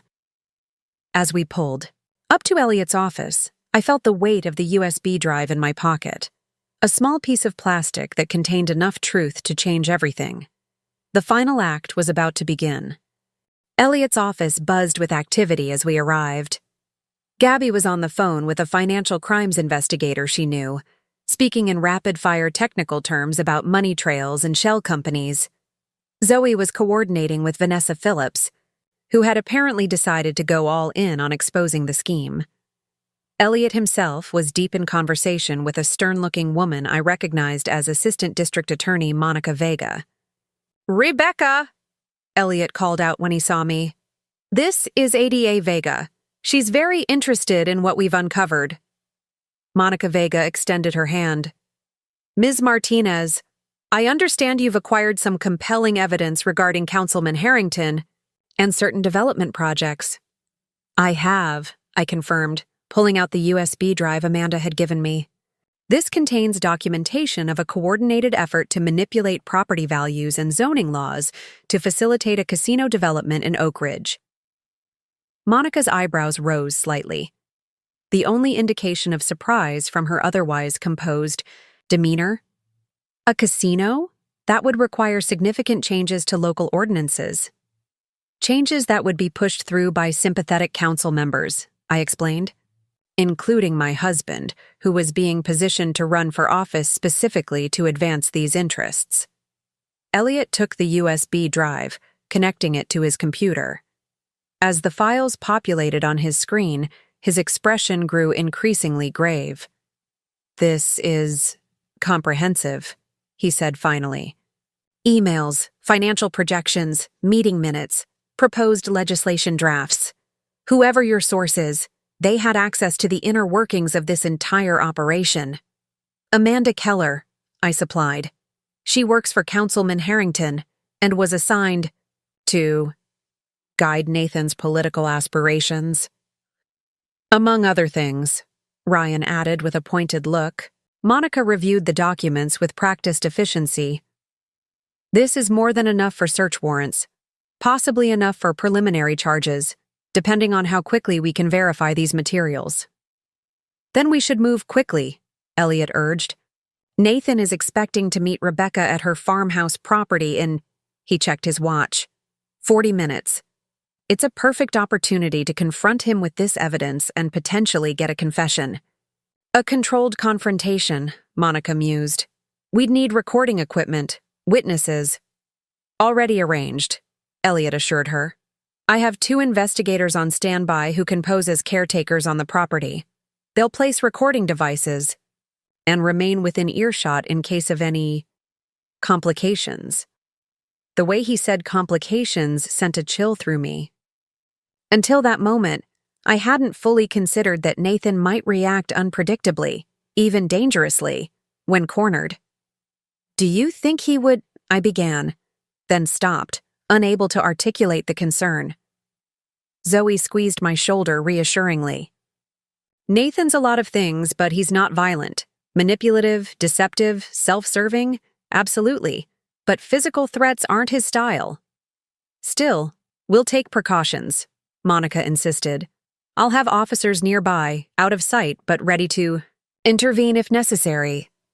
The next 30 minutes passed in a whirlwind of preparation. I was fitted with a discreet recording device, given instructions on how to guide the conversation towards specific admissions, and briefed on what to do if the situation became volatile.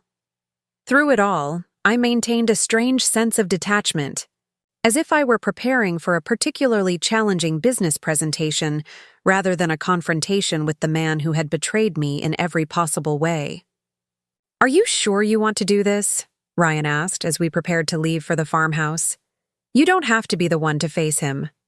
"Yes, I do," I said firmly. Not just for the case, but for me. I need to look him in the eye when he finally tells the truth. The drive to Orchard Lane took us away from Oak Ridge's suburban sprawl and into the rolling countryside that had first drawn me to the farmhouse.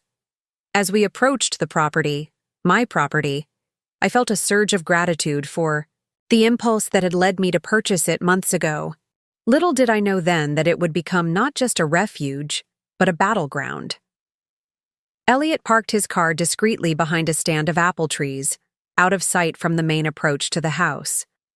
Monica and two plainclothes officers positioned themselves in a separate vehicle near the back entrance. Ryan and Zoe would remain with Elliot, monitoring the audio feed from the recording devices that had already been placed throughout the first floor of the house. "Remember," Elliot said as I prepared to enter alone, "the goal is to get him talking about the casino plan, the property acquisitions, and especially any communication with Harrington about zoning changes. Don't antagonize him, but don't let him control the narrative either. I've been negotiating with difficult clients for years," I reminded him with a small smile. "I know how to handle stubborn men who think they're the smartest person in the room." With that, I walked up the gravel path to the farmhouse porch, each step feeling momentous.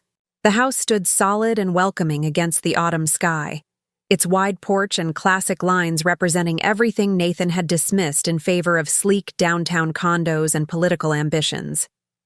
I had just reached the porch steps when a familiar car pulled into the driveway.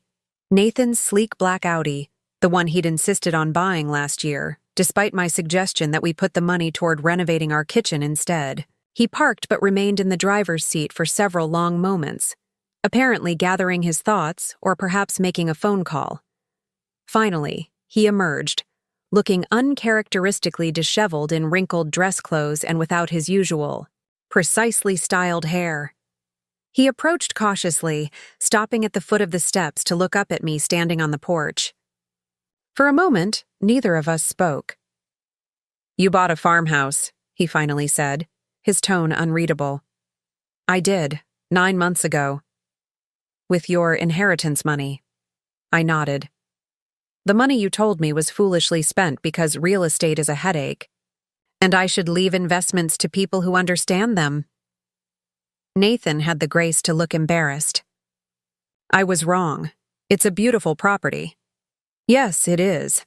Are you coming inside, or shall we have this conversation on the porch?" He hesitated, glancing around as if looking for signs of a trap. "Are you alone?" "As requested," I lied smoothly. "Are you?" "Yes." I turned and unlocked the door, stepping into the farmhouse that still smelled of fresh paint and new beginnings. The interior was sparsely furnished, a few essential pieces I'd collected over time, planning for a future that now looked very different than I'd imagined. Nathan followed me inside, his eyes scanning the open-concept living area with its exposed beams and wide plank floors. "How did you manage all this without me knowing?" "Easily," I replied, setting my purse down on the rustic dining table. "You've been so consumed with your own plans for the past year that you barely noticed what I was doing. I could have bought an entire ranch, and you wouldn't have noticed as long as dinner was on the table when you came home." Nathan winced at the accuracy of my assessment. I deserved that. "You deserve a lot more than that," I said evenly. "But I didn't ask you here to trade recriminations. You said you wanted to explain.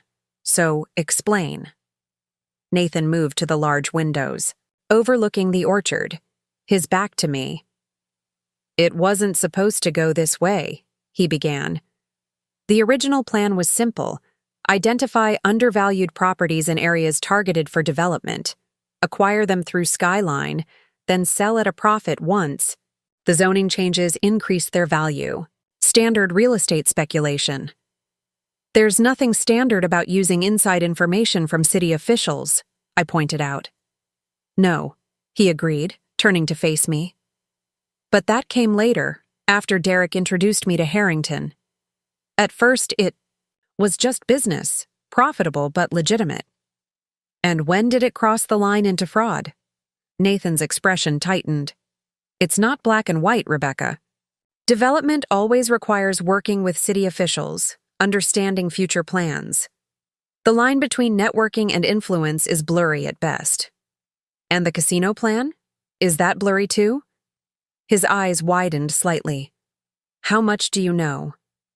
Everything, I said, moving to the kitchen counter where I'd left a glass of water.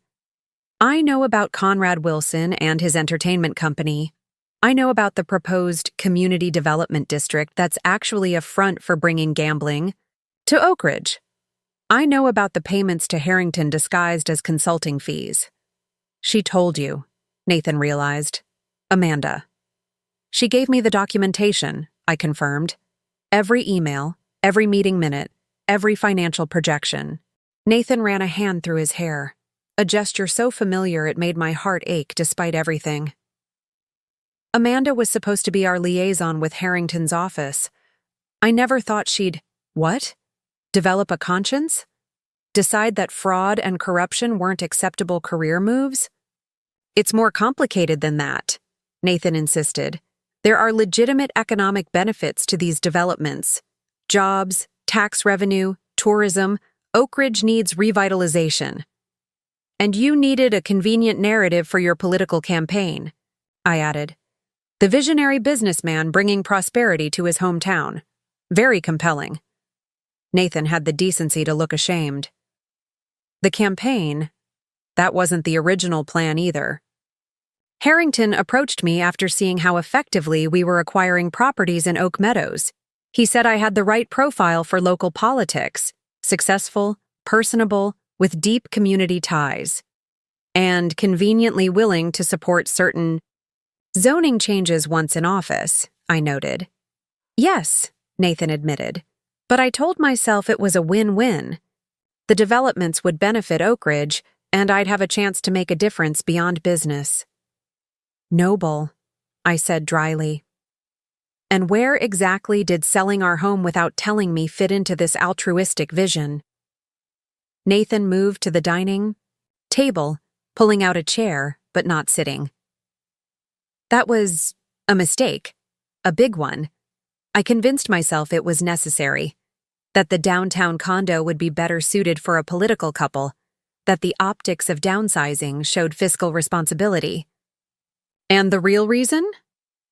He gripped the back of the chair tightly. I needed capital. My stake in the Oak Meadows properties was larger than I could cover with liquid assets. The Westlake deals tied up most of our savings, and I couldn't access that without raising red flags. So you sold our home, I summarized. The one place that was supposed to be ours together. And you did it knowing the house was only in your name, deliberately keeping me in the dark until it was too late for me to object. Yes, he said quietly, and I've regretted it every day since. Regretted the decision. Or regretted getting caught. Nathan didn't answer immediately, his gaze dropping to the wooden floor. When he looked up again, there was a calculated sincerity in his expression that I recognized from countless business negotiations. Rebecca, I know I've made terrible mistakes, but it's not too late to salvage something. The properties are valuable even without the casino plan. We could still come out of this ahead financially. And there it was, the self-interest that ultimately drove Nathan's every decision. Not remorse for betraying me, not concern for the ethical implications of his actions, but a desperate attempt to protect his financial position. That's your priority right now? I asked incredulously. Making sure you still profit from all this? Being practical, he countered. The Skyline properties are our biggest asset. If we play this right, we can distance ourselves from Harrington.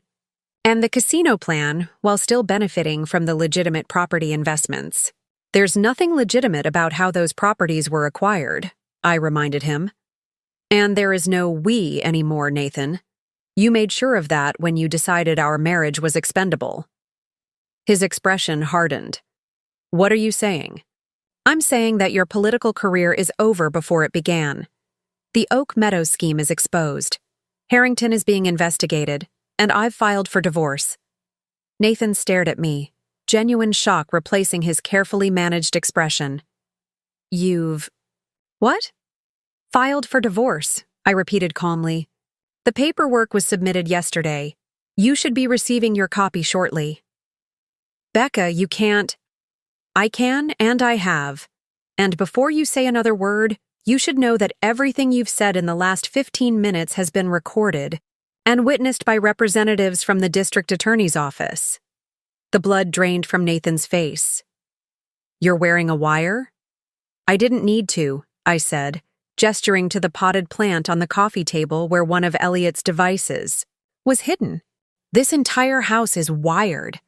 The DA has enough to pursue charges against Harrington, against Derek, and, if you don't cooperate, against you. Nathan's shock quickly gave way to anger. You set me up. After 8 years of marriage, this is how you handle it? By wearing a wire and trapping me? After 8 years of marriage, you sold our home without telling me and planned to replace me with a more politically advantageous partner, I countered. Don't talk to me about loyalty or fair play. He moved suddenly, striding to the window, as if contemplating escape. This is illegal. Entrapment. My lawyer will…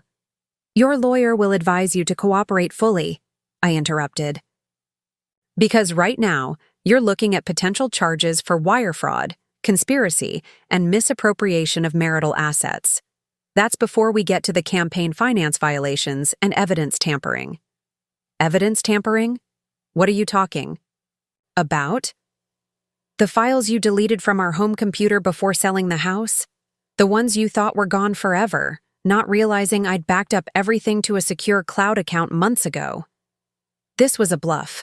I had no idea if Nathan had deleted incriminating files from our computer, but his expression told me the shot had landed. You don't understand what you're doing, he said, his voice low and dangerous. These people, they're not the kind you want to cross.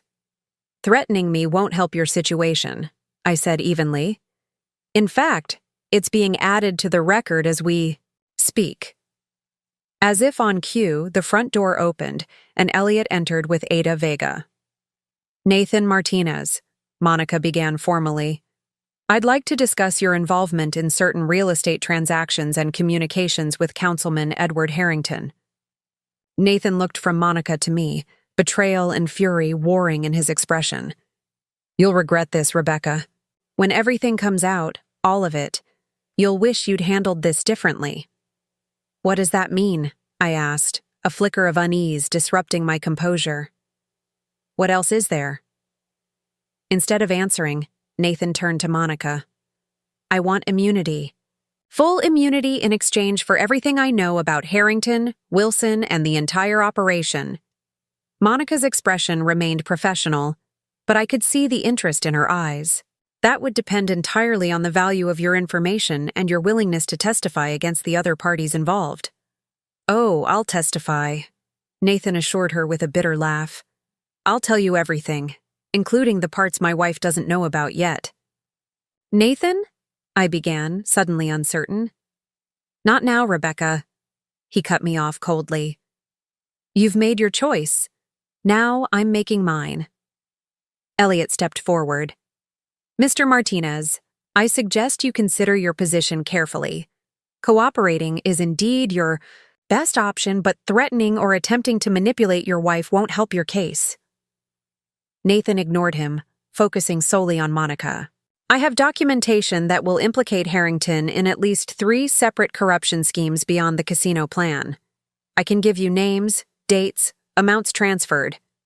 Everything you need to build a case that will end his political career. Permanently. And in exchange? Monica prompted. Immunity from prosecution, a favorable divorce settlement, and protection. Because once I start talking, there are people who won't be happy about it. Monica nodded thoughtfully. I'm not authorized to make those promises on the spot, but I can certainly present your offer to the district attorney. In the meantime, I'd like you to come downtown to make a formal statement. Am I under arrest? Nathan asked bluntly. Not at this time, Monica replied. We're simply requesting your voluntary cooperation. Nathan laughed without humor. Nothing about this is voluntary, but fine, I'll come. I'd rather deal with the DA's office than face what's waiting for me if I don't cooperate. As Monica led Nathan toward the door, he paused beside me. For what it's worth, I never meant to hurt you, he said quietly. I just got in over my head. You sold our home, Nathan, I reminded him, my voice steady despite the emotions churning beneath the surface. You were planning to divorce me and marry someone else as a career move. If that wasn't meant to hurt me, I'd hate to see what would be. A complex expression crossed his face. Part remorse, part calculation, part something I couldn't quite identify. The house was just a building, Becca. What I did with Amanda, that was business, not personal. But there are things you don't know yet, things that will change how you see all of this. What things? I demanded. If you have something to say it now. Nathan glanced at Monica, who was waiting impatiently by the door. Not here, not like this, but you'll find out soon enough. With that cryptic parting shot, he allowed himself to be escorted outside to a waiting police cruiser. As the door closed behind them, I sank into a chair, suddenly exhausted. The confrontation that I'd been building toward for days was over, but instead of closure, I felt only more questions swirling in its wake. What was he talking about? I asked Elliot, who had remained behind.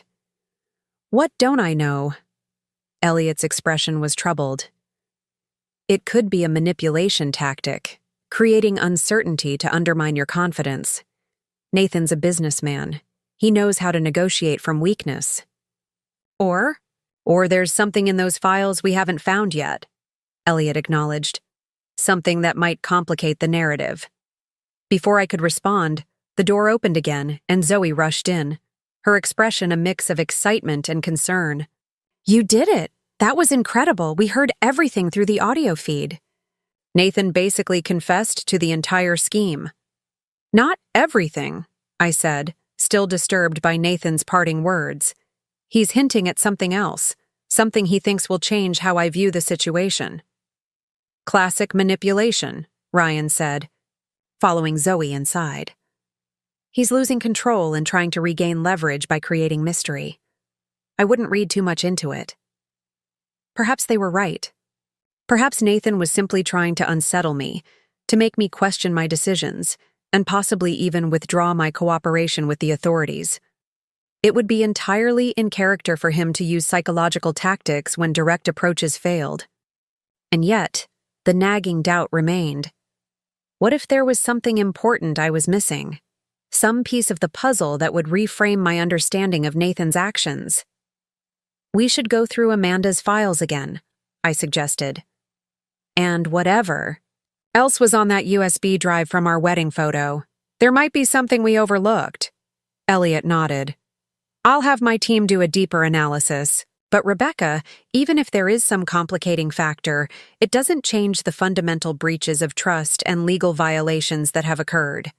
Nathan still sold your home without consent. He still conspired with Harrington to manipulate zoning laws for personal gain. Those facts aren't in dispute. I know, I acknowledged. But I want the complete picture. I need to understand exactly what I've been part of, even unwittingly. My phone buzzed with a text from a number I didn't recognize. Nathan isn't the villain you think. Ask about Project Renaissance in the farmhouse. Yes, your farmhouse. AA for Amanda? I showed the message to the others. Project Renaissance? Ryan repeated. That wasn't mentioned in any of the documents we've reviewed. And what could the farmhouse possibly have to do with any of this? Zoe wondered. You bought it months ago, before any of these schemes came to light. I stared at the text, a cold feeling settling in my stomach. I need to go back to Elliot's office. Right now. We need to go through everything again. Property records, bank statements, emails. All of it. Why? Elliot asked, concern furrowing his brow. What are you thinking? I'm thinking, I said slowly, that 9 months ago, I found this property by chance during a Sunday drive. It was perfect. Exactly what I'd always wanted, right down to the apple orchard and the creek at the back of the property. And it was surprisingly affordable for a property of this size in this area. You think it wasn't a coincidence, Ryan realized, catching on to my train of thought. I think, I said, looking around at the farmhouse I'd believed was my secret refuge, that nothing about the past year has been what it seemed. And I'm starting to wonder if I've been a pawn in a game much larger than I realized. Elliot checked his watch. The district attorney will be interviewing Nathan within the hour. If there's something in those files that could impact your position, we need to find it before Nathan uses it as leverage. As we prepared to leave, I took one last look at the farmhouse, my supposed sanctuary that now felt tainted by suspicion. Had my purchase been manipulated somehow? Was this property connected to the larger scheme in ways I hadn't imagined? The answers lay in those files, in the digital trail of communications and transactions that would either confirm or disprove Nathan's insinuations. And I was determined to find them before he could use whatever knowledge he possessed to regain the upper hand. The game wasn't over. It had merely entered a new phase, with stakes I was only beginning to understand.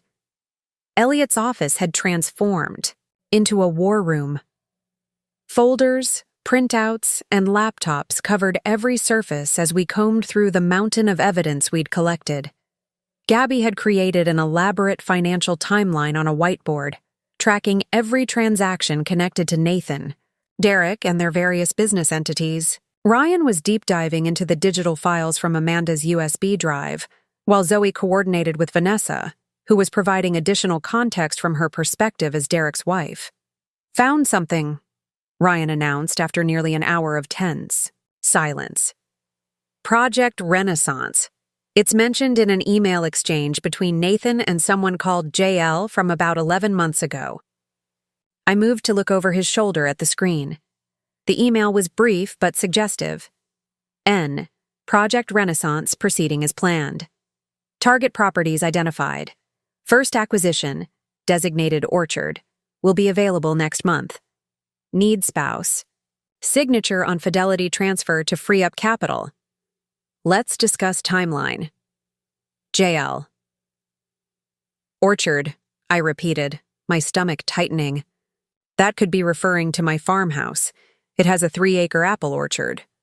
But you found the property during a random Sunday drive, Zoe pointed out. How could they have planned for you to buy it? Maybe it wasn't random, I said slowly, memories reshuffling in my mind. Nathan mentioned that route one morning, said he'd heard the countryside was beautiful that time of year. He even suggested I take my camera. Ryan continued scrolling through the emails. There's more. Look at this exchange from a week later. JL. Wife visited orchard property yesterday. Showed expected interest. Realtor prepared to offer special price to encourage quick decision. Personal funds sufficient? NN. Perfect timing. Her year-end bonus posts next week.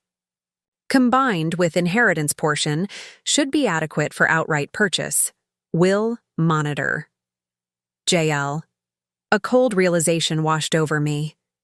They manipulated me into buying the farmhouse. But why? What possible benefit would Nathan get from me purchasing a property without his knowledge? Elliot, who had been reviewing property records, looked up sharply. Check the surrounding parcels. Who owns the land adjacent to your farmhouse? Gabby was already typing furiously on her laptop. Pulling county records now. The properties bordering the farmhouse are owned by Meridian Holdings LLC, Oak Ridge Future Development Corp., and Martinez Family Trust. Martinez Family Trust? I echoed. I never set up a family trust. Nathan did, Gabby confirmed, still reading from her screen. Established 14 months ago. The trust owns approximately 50 acres adjacent to your farmhouse property. The pieces were starting to align, creating a picture I hadn't anticipated. They're assembling a land parcel, I said, understanding dawning. buying up adjacent properties under different names to avoid arousing suspicion about a major development. Not just any development, Ryan added, showing me another email. Look at this map attachment. It shows a proposed recreational complex and luxury residential community. The farmhouse property is highlighted as the central historic feature. A centerpiece property, Elliot mused.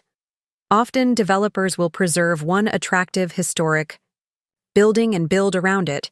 It adds character and helps with zoning approvals. Look, we're preserving local heritage. My mind was racing. So Nathan wanted me to buy the farmhouse, thinking I was doing it secretly, when actually I was unwittingly participating in their development scheme? It's diabolically clever, Gabby admitted. If the farmhouse had been purchased by a company connected to Nathan or Derek, it might have raised red flags about a planned development. But a private purchase by you, seemingly independent from Nathan's, business dealings. Perfect cover, Elliot finished. And it established the property value benchmark for the area. Whatever you paid became the comparable price point for the surrounding land. I sank into a chair, trying to process this new revelation. So, when I thought I was asserting my independence by buying property without telling Nathan, you were actually doing exactly what he wanted, Zoe said gently. The betrayal cut even deeper than before. Not only had Nathan planned to discard me when politically convenient, but he'd been manipulating me all along, using my desires and insecurities to further his business schemes. Ryan was still digging through files. There's something else here. Project Renaissance isn't just about the farmhouse area. It's part of a larger development strategy involving 3 distinct zones: Oak Meadows, the farmhouse region, called Orchard Estates in these documents, and a riverside area they're calling Harbor Point. 3 separate development projects, all feeding into the ultimate casino plan, Elliot surmised. Diversified enough that if one faced obstacles, the others could still proceed. And they needed different frontmen for each project to avoid arousing suspicion, Gabby added. Nathan was the face of Oak Meadows, Derek was handling Harbor Point, and for Orchard Estates, they needed someone else, I finished. Someone with no obvious connection to Nathan or Derek's business interests. Someone above suspicion. Ryan nodded grimly. Someone like Councilman Harrington's aide, who was secretly working with them all along. Amanda, I breathed. The pieces clicked into place with sickening clarity. She wasn't just Nathan's political handler. She was meant to be the front person for the Orchard Estates development. Which explains why Nathan needed to end his marriage to you, Elliot said quietly. Amanda wasn't just a more politically advantageous partner. She was an essential part of the development scheme. The full scale of the deception left me momentarily speechless. Every aspect of my life for the past year, where I lived, what I knew, even my impending divorce, had been orchestrated to serve Nathan's business and political ambitions. There's one thing I still don't understand, Zoe said, breaking the heavy silence. If Nathan wanted you to buy the farmhouse as part of their scheme, why was he so shocked when you mentioned it today? Why pretend he didn't know about it? Because the plan changed, Ryan suggested, still scrolling through emails. Look at these more recent messages between Nathan and this JL person. JL. Casino. Approval facing unexpected obstacles. Harrington. Suggests pivoting to Plan B. Need to accelerate property acquisitions in all 3 zones. NN. Agreed. Spouse property complicates Orchard Estates timeline. Recommend proceeding with separation sooner than originally planned. Will help clear title issues. JL.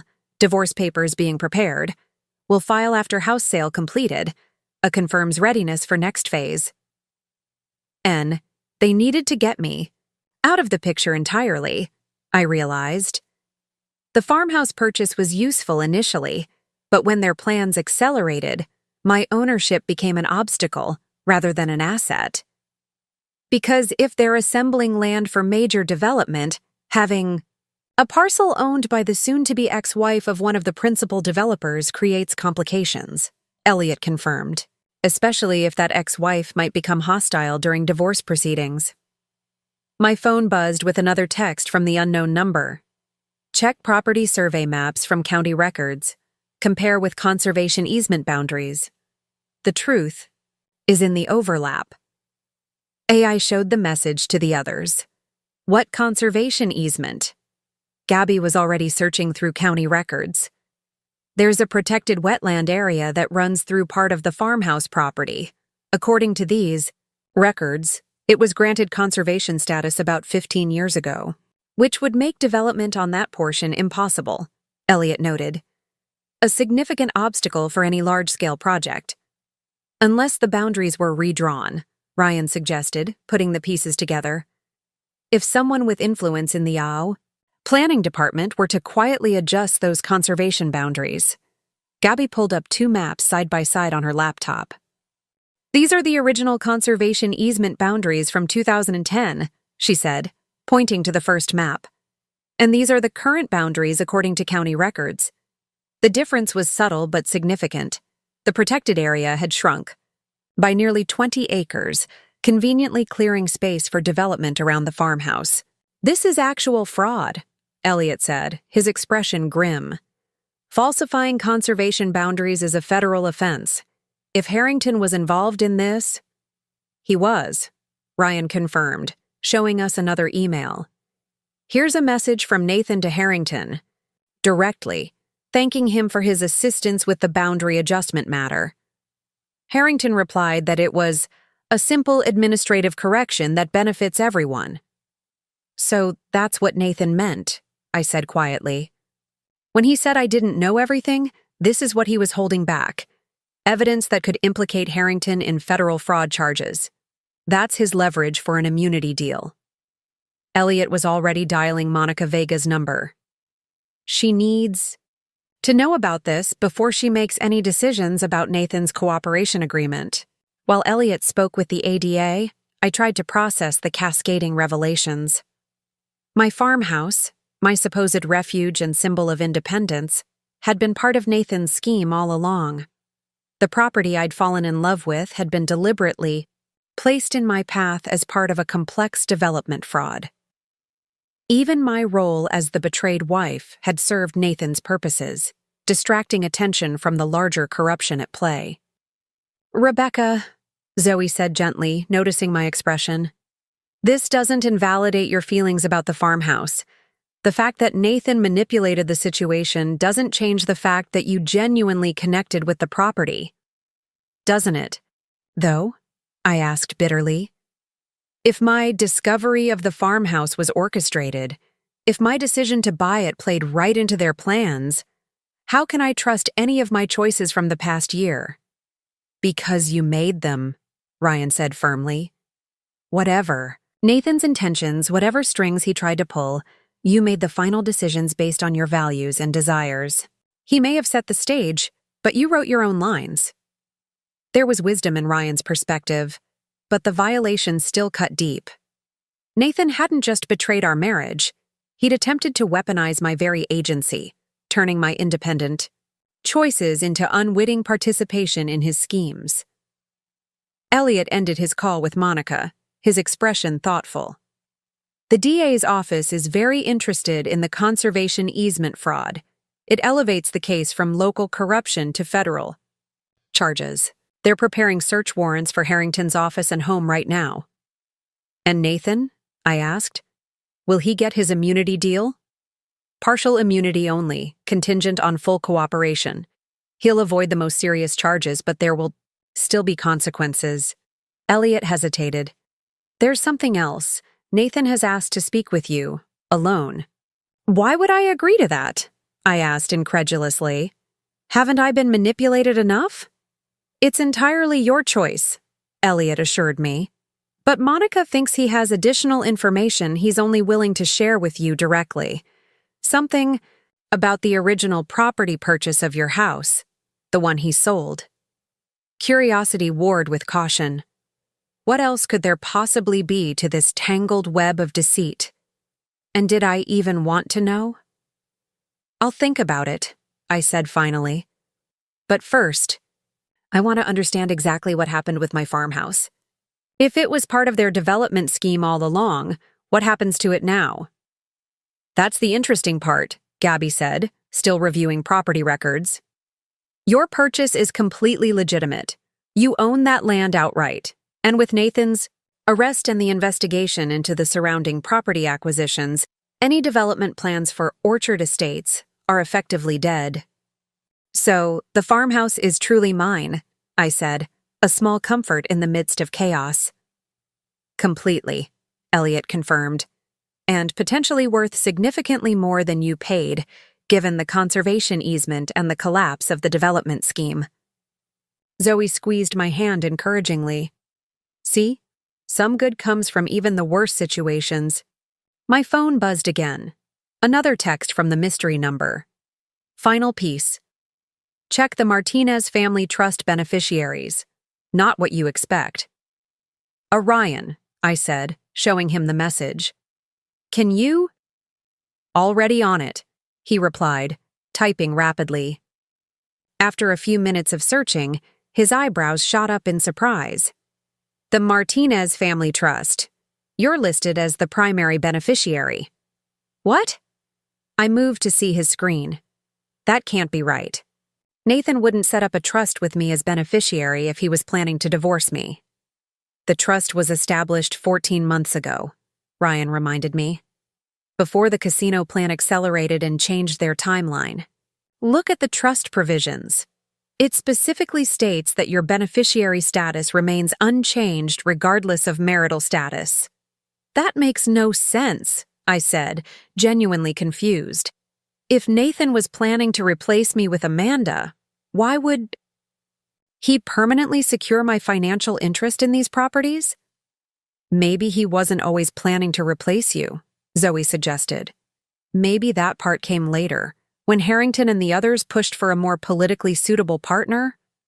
The thought was oddly painful, the possibility that Nathan's betrayal hadn't been his original intention, but rather a compromise he'd made as he became increasingly entangled in Harrington's corrupt web.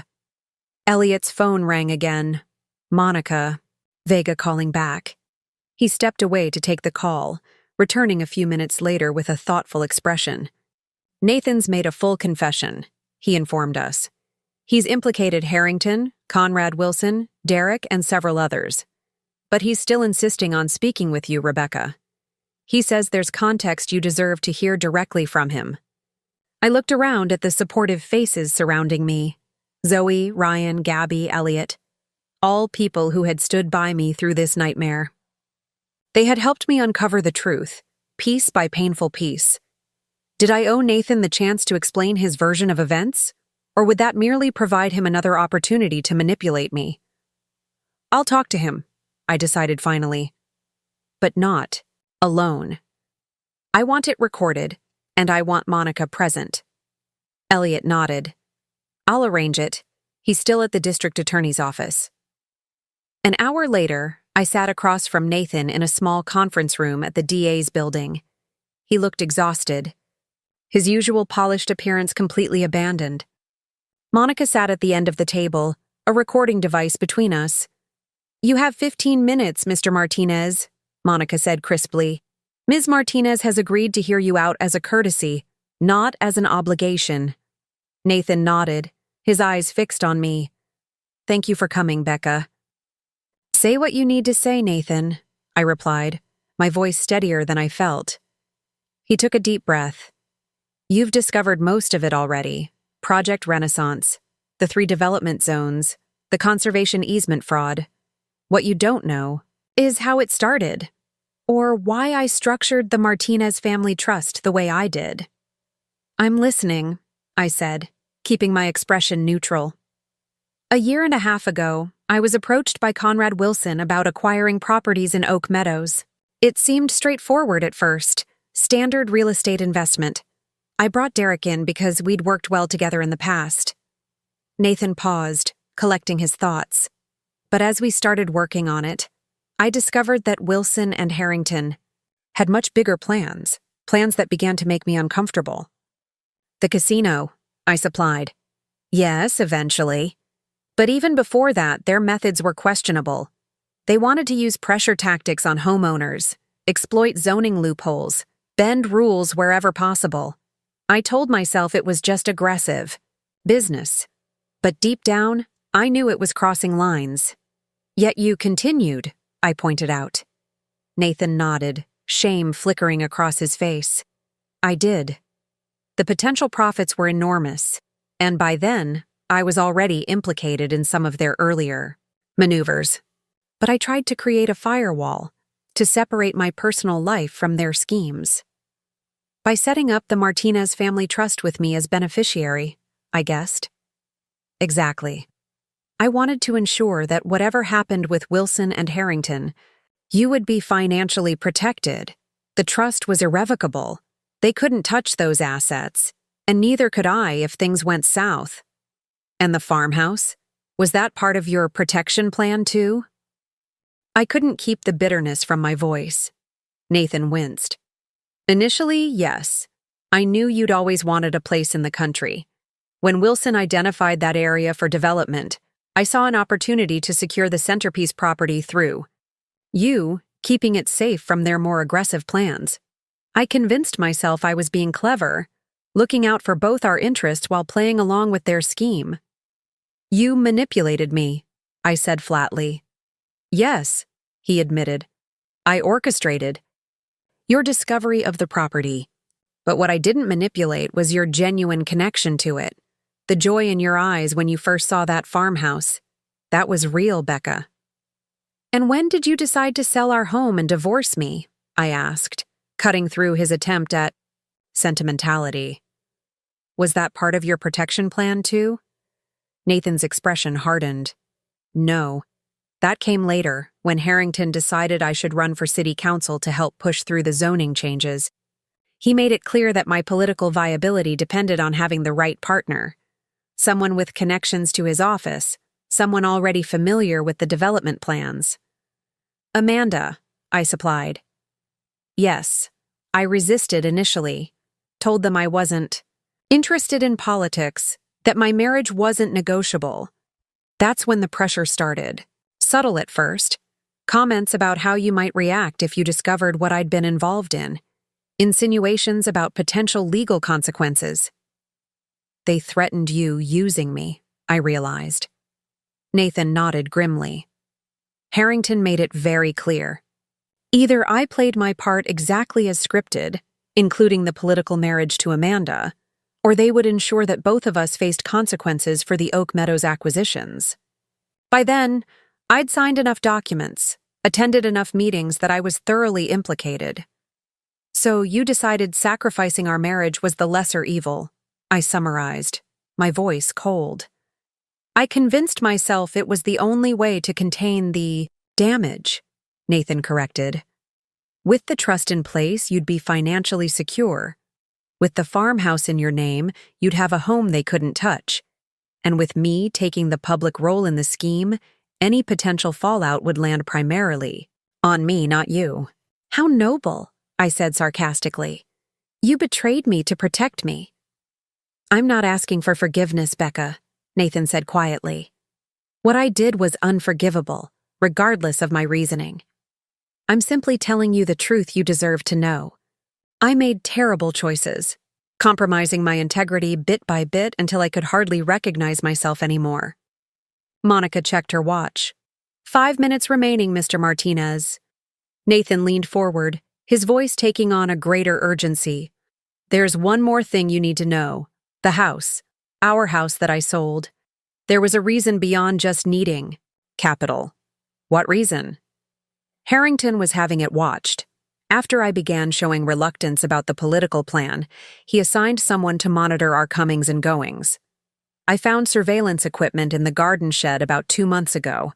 They were gathering leverage, looking for anything they could use. I felt a chill run down my spine. You sold the house because it was under surveillance? Partly. I knew I needed to get you away from their direct observation. The condo downtown offered better security and was harder to monitor. Nathan ran a hand through his disheveled hair. It sounds paranoid, I know, but these people, Harrington, Wilson, they play hardball. When millions are at stake, ordinary rules don't apply. Why didn't you just tell me the truth? I asked, the question that had haunted me from the beginning. Why not trust me to handle it? Nathan's expression reflected genuine regret. Because I was ashamed. Because each compromise had led to another, until I was in so deep I couldn't see a way out that didn't destroy everything. And because I thought I could fix it on my own, find a solution that would satisfy Harrington while still protecting what mattered. And what mattered, Nathan? I asked softly. What was worth all this deception? You, he said simply. Us, the life we'd built. I know it doesn't make sense given my actions, but in my twisted logic, I thought I was preserving a future for us, one where we'd be financially secure and free from Harrington's influence. By divorcing me and marrying someone else, I reminded him pointedly. The divorce was real, Nathan acknowledged. The remarriage was not. Amanda and I had a different agreement than what Harrington believed.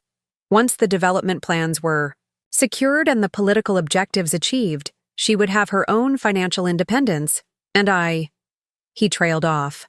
You what? I told myself I'd find a way back to you, he finished quietly. Delusional, I know, but it was the fantasy I clung to while everything else crumbled. Monica cleared her throat. Time's up, Mr. Martinez. Nathan nodded, but his eyes remained fixed on mine. I'm not asking you to forgive me, Rebecca. I'm not even asking you to believe me. I just wanted you to know that despite everything, despite my terrible choices and inexcusable betrayals, what we had was real. And the farmhouse? It truly is yours, free and clear. One thing I did right in a sea of wrongs. As I stood to leave, Nathan added one final comment. The passcode to the safe in my office is your birthday. Inside, you'll find documentation of everything I've told you today, including records of the surveillance Harrington ordered. It might help with your legal position going forward. Thank you for that, at least, I said, finding it difficult to reconcile this seemingly remorseful man with the calculating husband who had betrayed me so thoroughly. Outside the conference room, Elliot was waiting. How did it go? He asked, concern evident in his expression. Confusing, I admitted. He had explanations for everything, some of them almost rational in a twisted way. He claims he was trying to protect me even while betraying me. Classic manipulation, Elliot suggested gently.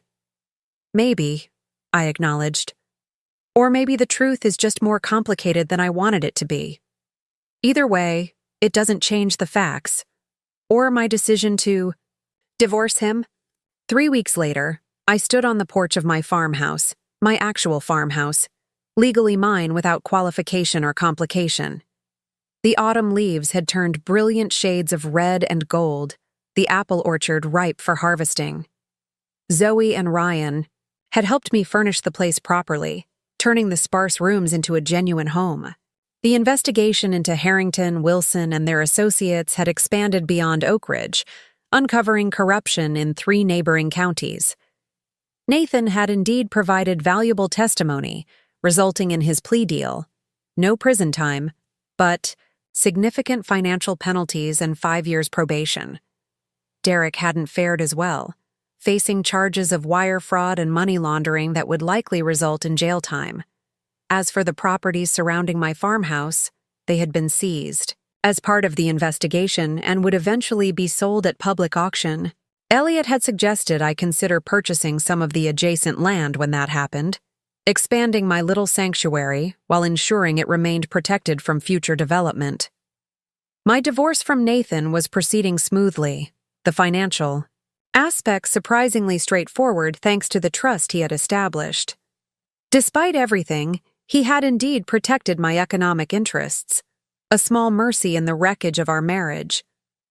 The doorbell rang, interrupting my thoughts. I opened it to find Vanessa Phillips standing on my porch, looking more relaxed than I'd ever seen her. Her pregnancy was beginning to show, a small bump visible beneath her casual sweater. "Hope I'm not intruding," she said with a tentative smile. "I was driving by and thought I'd stop in to see how you're doing." "Not at all," I assured her, inviting her inside. "Can I offer you some tea? Coffee?" "Tea would be wonderful," she said, following me to the kitchen. "This place is lovely, Rebecca. So peaceful." "It is," I agreed, putting the kettle on. "How are you holding up with everything?" Vanessa sighed, settling onto a stool at the kitchen island. "One day at a time. The divorce proceedings are messy, but my lawyer thinks Derek's legal troubles will work in my favor, and the baby gives me something positive to focus on." "I'm glad," I said sincerely. "You deserve a fresh start." "So do you," she replied, glancing around the cozy kitchen. "Have you decided what you're going to do next? Professionally, I mean." It was a question I'd been pondering myself. My position at Crosstech was secure. My boss had been incredibly understanding about my extended absence, but I found myself considering other possibilities. "I'm thinking about starting my own consulting firm," I admitted, "helping small businesses with strategic planning and growth management. After everything that's happened, I've realized how many people get caught in bad deals simply because they lack the right guidance." Vanessa nodded approvingly. "You'd be excellent at that. And speaking of new ventures, I wanted to run something by you." She hesitated, then continued. "A group of local attorneys and business leaders is forming a community development council. Legitimate, transparent, focused on ethical growth that actually benefits residents. They've asked me to join, and I suggested they reach out to you as well." "Me? Why?" "Because you understand both sides, corporate strategy and the importance of community protection. Plus, after the Harrington scandal, Oak Ridge needs leadership people can trust. You stood up against corruption even when it came from your own husband. That kind of integrity is exactly what's needed." I hadn't considered public service before, but there was something appealing about helping shape Oak Ridge's future in a positive way.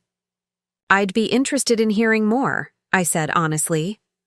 "Wonderful," Vanessa smiled.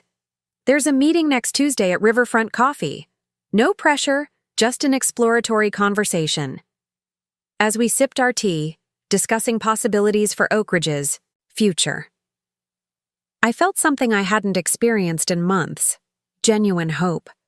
The betrayals and manipulations that had characterized the past year couldn't be erased, but they didn't have to define what came next.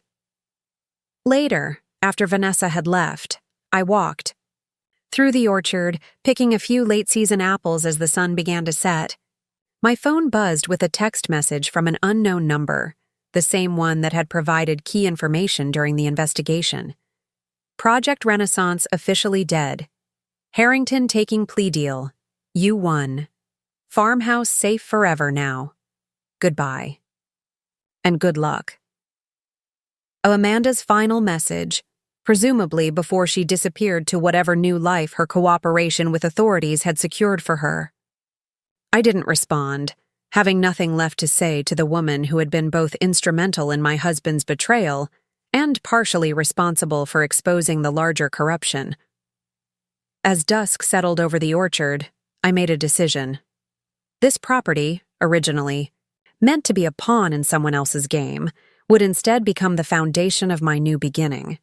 Not a weekend retreat or a second home, but my primary residence. A place chosen by me, for me, regardless of how I'd been led to it. The next morning, I called a local contractor about renovating the farmhouse kitchen, something I'd wanted to do since first seeing the property. As we discussed options, he mentioned that several neighboring parcels might soon be available. "The conservation easement on the creek ensures this whole area will stay rural," he explained. "Perfect for someone looking for privacy and natural beauty." "That sounds ideal," I agreed, a plan forming in my mind. If I could acquire some of the surrounding land, I could create something truly special. Perhaps an agricultural education center using part of the orchard, or a retreat space for women rebuilding their lives after difficult transitions. Later that week, as I reviewed potential designs for the renovation, a letter arrived from Nathan. For a moment, I considered returning it unopened, but curiosity won out. Inside was a single page. Rebecca. By now, the trust assets should have fully transferred to your control. Use them however you see fit. They were always meant for you, regardless of our personal situation. I know words are inadequate after everything that's happened, but I want you to know that the farmhouse was the one true thing in all of this. I may have orchestrated your finding it, but your connection to that land was genuine from the first moment. In a perverse way, it might be the only honest gift I ever gave you, a place that truly reflects who you are and what you value. I'm leaving Oak Ridge next month after the final depositions. I won't contact you again unless there's something related to the legal proceedings that you need to know. You deserve the space to build whatever comes next without reminders of the past. Take care of yourself, Nathan. I folded the letter and placed it in a drawer, neither rejecting nor embracing its sentiments. Nathan's words, like everything else, about our relationship, existed in that complicated space between truth and manipulation. Perhaps someday I'd have clarity about what parts of our marriage had been genuine and what parts had been calculated. For now, it was enough to focus on the future I was building. One decision, one renovation, 1 acre at a time. 6 months later, the farmhouse transformation was complete. The kitchen now featured warm cherry cabinets and soapstone counters. The master suite had been expanded to include a home office overlooking the orchard, and the barn had been converted into a multi-purpose space for the community workshops I'd begun hosting. I'd successfully purchased 2 adjacent parcels at auction, expanding my property to include the protected wetland area, now officially designated as a conservation easement in perpetuity. The Martinez family trust assets had indeed transferred to my control, providing financial security that allowed me to launch my consulting business on my own terms. Zoe had become my first official client, seeking guidance on expanding her design firm beyond Oak Ridge. Ryan visited regularly, helping me establish security systems and technological infrastructure for both the house and my business. Vanessa, now visibly pregnant, had become an unexpected friend and ally on the Community Development Council where we both served. On a crisp spring morning, I stood on my porch, coffee in hand, watching the sun rise over the orchard that was beginning to bloom with delicate pink and white blossoms. A year ago, I'd discovered my husband had sold our home without telling me, setting in motion a cascade of revelations and betrayals that had shattered the life I thought I knew. Yet here I stood on the porch of a different home, one that was unquestionably mine. A property that had been meant as a pawn in someone else's game had instead become the foundation of my independence. The very scheme designed to exploit me had, ironically, led to my emancipation. The farmhouse that Nathan had guided me to discover had indeed changed my life, just not in the way he or his conspirators had intended. Instead of being a piece in their development puzzle, it had become the centerpiece of my reinvention, a home, a business headquarters, a community resource, and most importantly, tangible proof that endings often contain the seeds of new beginnings. I sipped my coffee and smiled at the synchronicity of it all. Nathan had sold our home while I was at work, not knowing I had already bought another one in my name alone. The betrayal had been real, the pain genuine, but the outcome had ultimately been mine to determine. In trying to control my future, Nathan had inadvertently given me the tools to create one entirely my own. The orchard stretched before me, trees, heavy with promise. I had plans for that harvest, just as I had plans for everything else that now lay within my control.